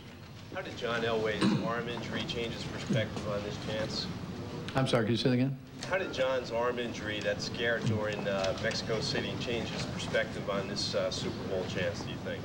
I don't know if it changes perspective. I mean, initially what happened when he came off the field and I looked at him, I could, excuse me, see a look in his eye that was different. Like, you know, he just pointed to his bicep and you could see there was some deformity there, and I'm not sure really what it was. But I looked at him and he gave me that look like, hey, you know, this isn't good. I did something that I'm not really sure is what happened. And then Steve Ananopoulos came over to me. He says he tore a bicep tendon. I said, well, you know, what does that mean? He said, can he play? Is that a season-ending injury? And he said, no, you can. I believe you can play without a bicep tendon. So anyway, we worked after the game. We talked about it and got some other opinions. And it was, to me, amazing. 3 or 4 days later, he was throwing with less pain than he had before he had it hurt. So it was a blessing in disguise. Mike, did you say it was this week or last week you took some things out that you didn't like? We took a couple things out this week. You know, after looking at the film last Wednesday, Thursday, and Friday, I really should say Thursday, Friday, and Saturday when we put in the game plan last week, there's a few things we had in there that we took out and we didn't put them in this week. So at the end of Saturday's practice, as a staff, we decided that we would take a few things out that we didn't like in the game plan. And so we cut it down a little bit going in there. Well, after Saturday, we took them out, so we didn't use them this week. Mike, did you hear about this guy they arrested for posing as Tyrone Braxton here at the hotel? I did hear that story. I think we need more security. What do you think? Mike, these guys, they talk about keeping Elway on the sidelines. Do you feel it's going to be a game where they're going to have the ball a lot? You're not going to need it a lot? Well, hopefully that's not the case. You know, we'd like to be able to run the football like we have all year. I think that's going to be a key to keep that offensive football team off the field. Brett Favre, when he's on the field, he's got the opportunity to make big plays. Well, one of the things we have done fairly consistently this season is keep teams off the field, time of possession. You let Green Bay on the field too much, and they're going to make some big plays. They've done it all year. They've done it the past couple years. Big play quarterback, big play receivers, tight ends, an offensive line that can run block as well as pass block. We've got to be able to control that football, and one of the keys is be able to make some third down conversions, which they've been very good at. Mike, you mentioned big plays. Could you talk about the matchup of your corners and their receivers? Well, I think that's a big matchup. You know, anytime you take a look at Brooks and Freeman against our two corners, you're taking a look at a great challenge for our defensive backs. Very talented receivers that can catch a slant route, just like, he did against San Francisco, and you know, turn a 5-yard pass play into a touchdown. And as you take a look at film throughout the season, you see that big play capabilities. Anytime you take 2 wide receivers that really hadn't spent a whole lot of time in special teams during the season, and all of a sudden once they get to the playoffs, they're the guys, it tells you how much confidence the coaching staff has in their ability to make big plays. Mike, Terrell Davis got banged up in the last few games. Would you consider him 100% now? I'd say he's pretty close to 100% going to the Pittsburgh game, and definitely for this week he's 100%. Kansas City, I would not say he was 100%. He was playing with that jacket on. I'd say he's probably 85–90%. Got a couple of shots during the game. I think that sent him out a couple plays. Another couple of situations where we put the ball in his stomach and he hadn't worn the jacket before, and he didn't get that feel, and we had a couple of fumbles, and we were fortunate enough to recover those fumbles. Right now he won't need that jacket, and he said he's feeling as good as he's felt throughout the season, as probably as healthy as he's been all season. Are you anxious to play the game? I'm looking forward to it. Yeah, I sure am. It's one of those things that, you know, there's a lot of hype, and there's a lot of, to me, there's a lot of enthusiasm that goes with this game, and I like the steps preceding it too. I think it's nice to be able to get the game plan in. This is what you work for this opportunity. I think it's great for our players to get the attention that they deserve, but at the same time, I know they're looking forward to the game. Mike, when you replaced Mike Holmgren as 49er offensive coordinator, did you guys talk at all, or was once he was gone, it was just the 49ers who gave you the you know, the offense in effect? I never did talk to Mike after I took his place as the offensive coordinator for the 49ers. It's one of those situations, once you leave, it seems like an organization, hey, he's gone, he's doing his thing, now we've got to keep our organization intact and really focus from within, and I think that's usually the standard for most organizations when a coach does leave and become a head football coach. Anything else? Mike, do you like 2 weeks, the open week before the Super Bowl, for healing purposes as well as? You know, I like it. You know, this is, you know, fortunately, this is my 5th time to a Super Bowl, and I've always had the week in between, and I've enjoyed that week. And when I was with San Francisco, I thought we utilized the week a little bit better than we had with Denver, and one of the reasons why we're doing our routine that we're doing right now. But I'm not sure what you would do playing the game 1 week later with, you know, with putting in a game plan and the immediate tension and what's asked amongst the players. How many times has that existed? Once or twice. Once or twice? Yeah. I thought it would be awful tough. After the championship game, Elway said he wanted to relax and have fun this time. Have you seen him doing that? I think John is, you know, he's relaxed now more than I've ever seen him. I think he's got a lot of confidence. I think he feels better about his supporting cast, that he knows that he doesn't have to win the football game on his own. I think there's always a little nervousness when you've got to make plays, you've got to make things happen as a quarterback or as any athlete. When the pressure goes to one guy, I think it is awfully tough. But John's right now is playing as well as I've seen him play. There's a lot of other stuff going on in the world. The Pope in Cuba, the president's in trouble, alleged war affairs. Do you know about any of that? Are you focused? You know, to be honest with you, I have. You know, anytime you have CNN on in your room, you're going through some of the TV channels. I was able to see a few of those things with the president and obviously the Pope and some things along those lines. And I guess I'm supposed to say that I'm isolated and I don't know any of that, but I do read a little bit. What happened with that Braxton incident, the guy in the hotel? Nothing. It was just the guy impersonating Tyrone Braxton, and Tyrone came to me in the morning. He said, "Hey, Coach," he said, "I had this girl call me about 7:45. He told me what a great time I had the night before with her." He says, "Coach, I swear I knew I was in my room." I said, "Yeah, that's your story and you're sticking to it." No, but that's when he called our security and he said, "Hey, somebody was impersonating me last night. I got a phone call." He talked to Bill Malone. Bill Malone got on top of it, and it wasn't long that we caught the guy. So these things do exist. Mike Shanahan impersonators floating on the line? No, hopefully not. Hopefully not. It's one thing that scares you most about Brett, about the quarterback, what he's going to do, and so forth. About Brett? I think there's so many things. I think, you know, he's what you call a difference maker. He can make plays. All of a sudden, it looks like you got him trapped, or you got a sack, or You got him exactly where you want him. He'll break a tackle and he'll throw the ball from the wrong side, you know, and all of a sudden he's got a touchdown. And I think that's why everybody respects him so much, and that's why he's been the MVP for the last couple of years, the last few years, because he can make plays that most great athletes can make. He's a difference maker, that's for sure. My family's coming in today. You got another plane load of people coming in. What are you going to do to guard against more distractions? I don't think we've always already worked on the distractions. We've got our game plan in. I think it's well organized where the family's staying. I think they'll feel very comfortable once they get here.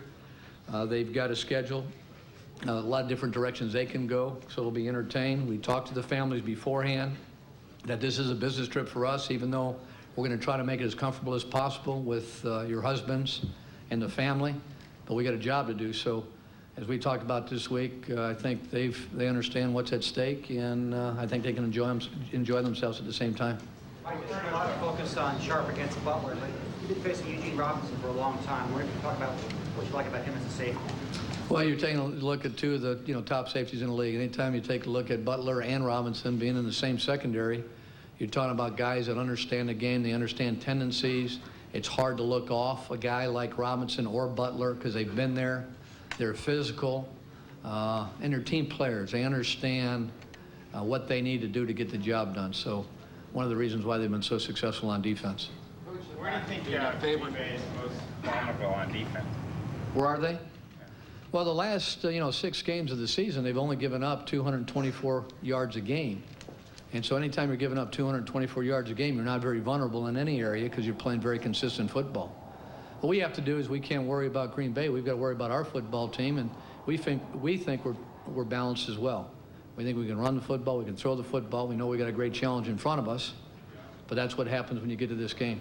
Coach, a point spread situation and also the fact that the AFC hasn't gotten a lot of respect in Super Bowls. Do you consider it a slap in the face this year for your team at all? Well, what I think is slapping, I really don't think of it as a slap in the face because the AFC has not fared well, and that's just a fact. What we have to do is we have to go out there and play and get respect. We talked about the whys, and there's a whole bunch of different excuses, but the bottom line is the AFC hasn't gotten it done, and hopefully we'll represent the AFC well. Mike, what has happened to does the West Coast offense still exist, or is it evolving into something different now? That's a good question. I'm not sure what that term really means. If you ask everybody in this room, everybody will give you a different interpretation. West Coast offense to me is somebody that has been with the 49er program, that has gone on to different teams and have used a form of that system and has had success with it. Mike, when you watch tapes of Favre, does it look like Holmgren calls plays early in the game and encourages him to be spontaneous because he played better that way? Well, I don't think you call plays as a head coach or as an offensive coordinator for a quarterback to be spontaneous. You call plays for a quarterback to execute what you have called. But if something breaks down where you're not calling the perfect play against the perfect coverage, you've got a guy like Brett who can make plays when something's not there. He can bide time, give that extra receiver an extra second or 2 seconds to get away and get in the open, or a tight end who may be double teamed, and all of a sudden Brett gets out of the pocket and he throws it across the field 65 yards, which most human beings can't do. That's why you got to be very disciplined in your pass rush lanes, and you've got to put some pressure. At the same time, you got to play solid defense. So there's a number of things that you have to do as a defense to try to control a guy like Brett. Does he throw the ball harder than John threw it when he was 28 or 29 years old?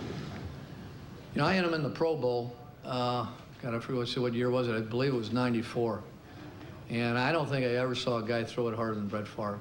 I threw the ball about 85, 90 yards, and I didn't want to catch any of his passes. I mean, he can really chunk it. Last question for the coach. Oh, come on, someone's got to take the last question. There we go. I'm sorry. I did. We took a look at it, and it's not very often that somebody's able to score 41 points against the Green Bay Packers. They had a number of guys out. They made some big plays, and Green Bay just didn't play one of their better games. And we can go back to a few of our games as well that for one reason or another the team wasn't focused, ready to play, and that was one of those games. And I know this won't be one of those games. Thank you very much. The comments of Broncos head coach Mike Shanahan, coming to you from the Hyatt Regency here in La Jolla. Mike Tirico joined again by Sal Paolantonio, Mike Golick. The Broncos players are going to meet the media for the better part of the next hour. We'll bring you live coverage of that. This is the last day that the players will be talking to the media. The coaches address the media one last time tomorrow in press conferences, and then that's it in terms of hearing from the players before Super Bowl 32. We're going to hear from Steve Atwater, the Broncos safety, when we continue our coverage on ESPN News and The Deuce in just a moment.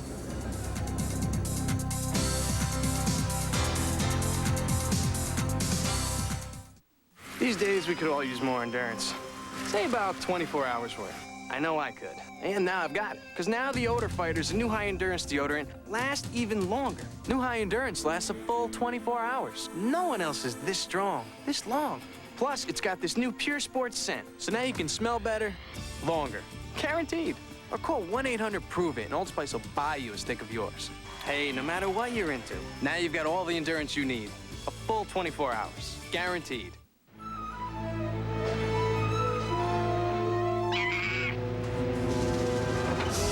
Planner's nuts! Deluxe mix nuts. Actually, Coochie, perhaps we shouldn't. We have to watch what we eat. All this good stuff and no cholesterol? I got the cashews, Coochie! Fresh roasted taste, naturally delicious. Planters, relax, go nuts. Okay.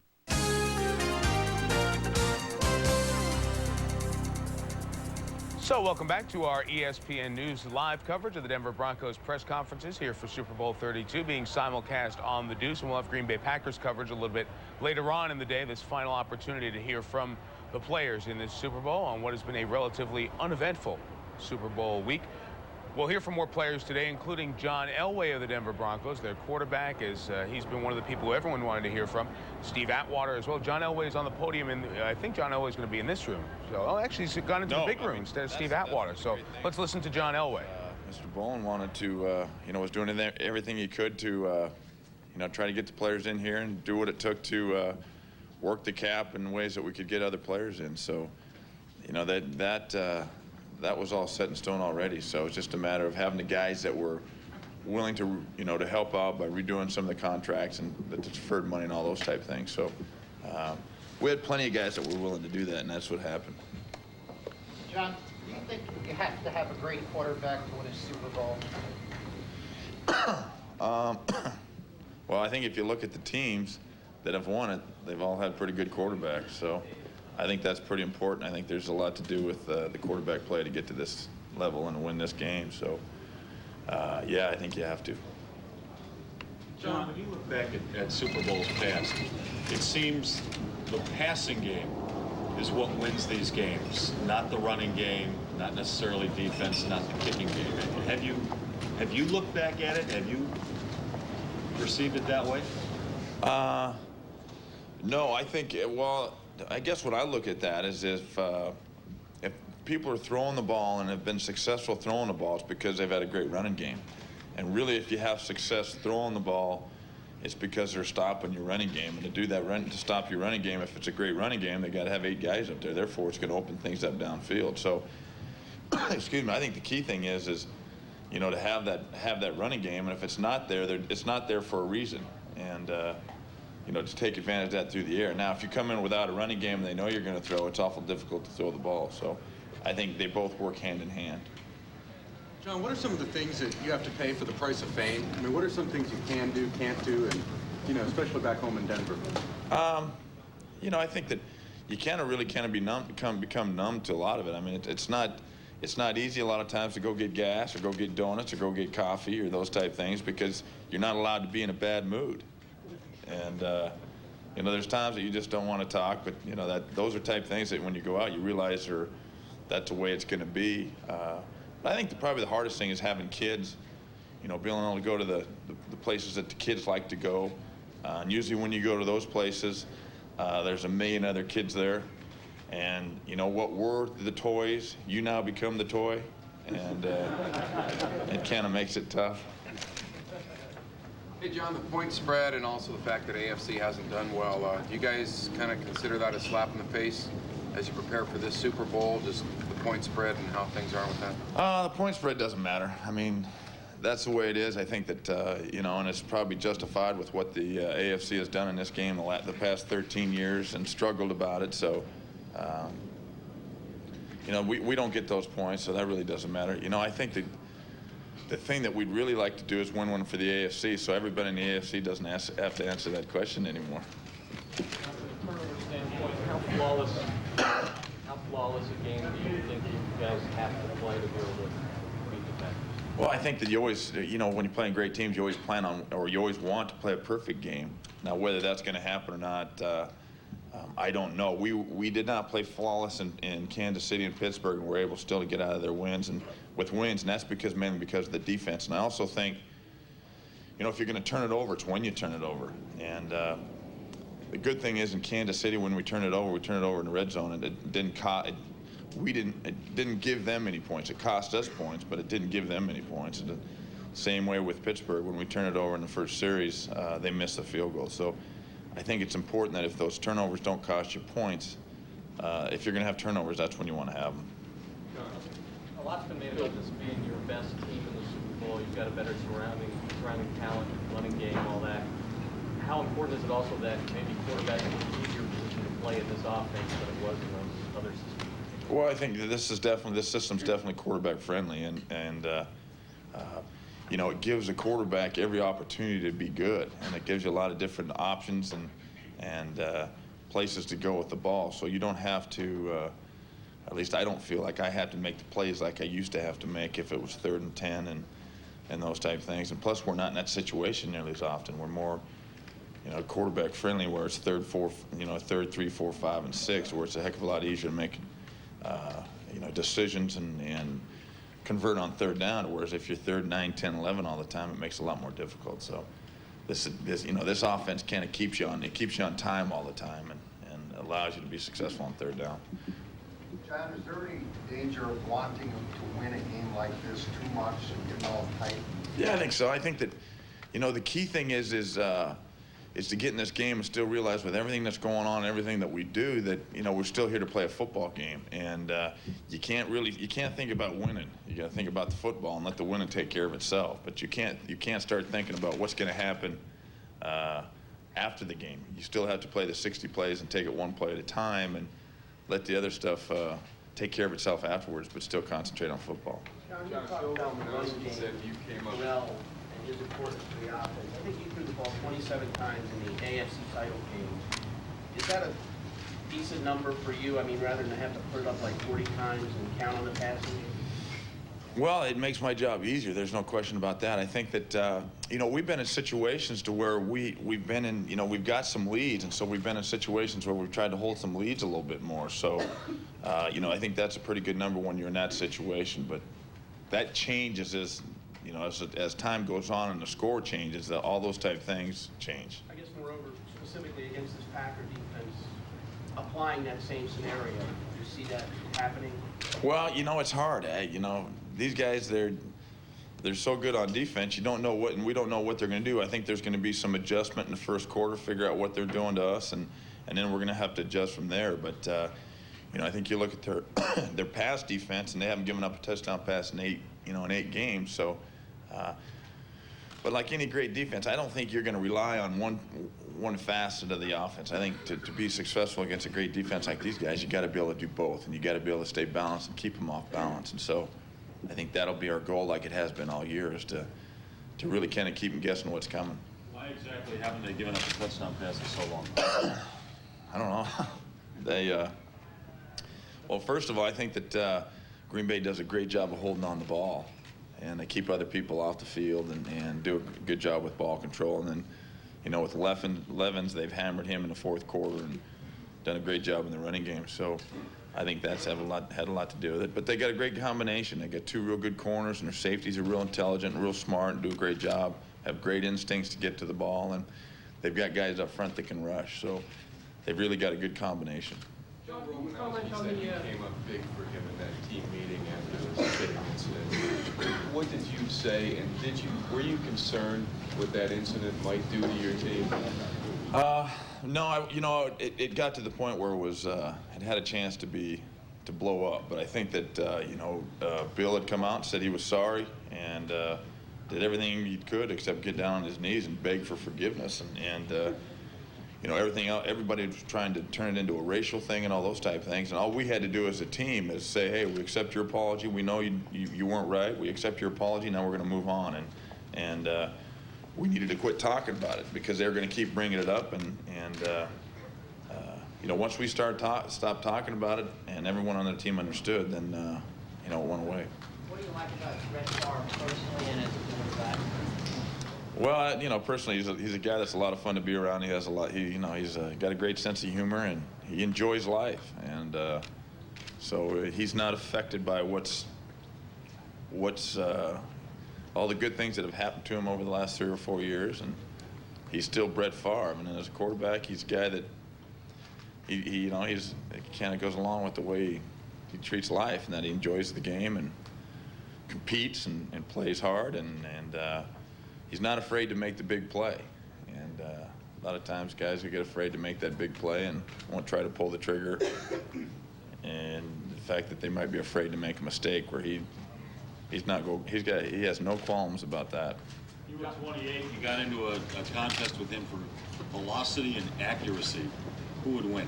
If I was 28?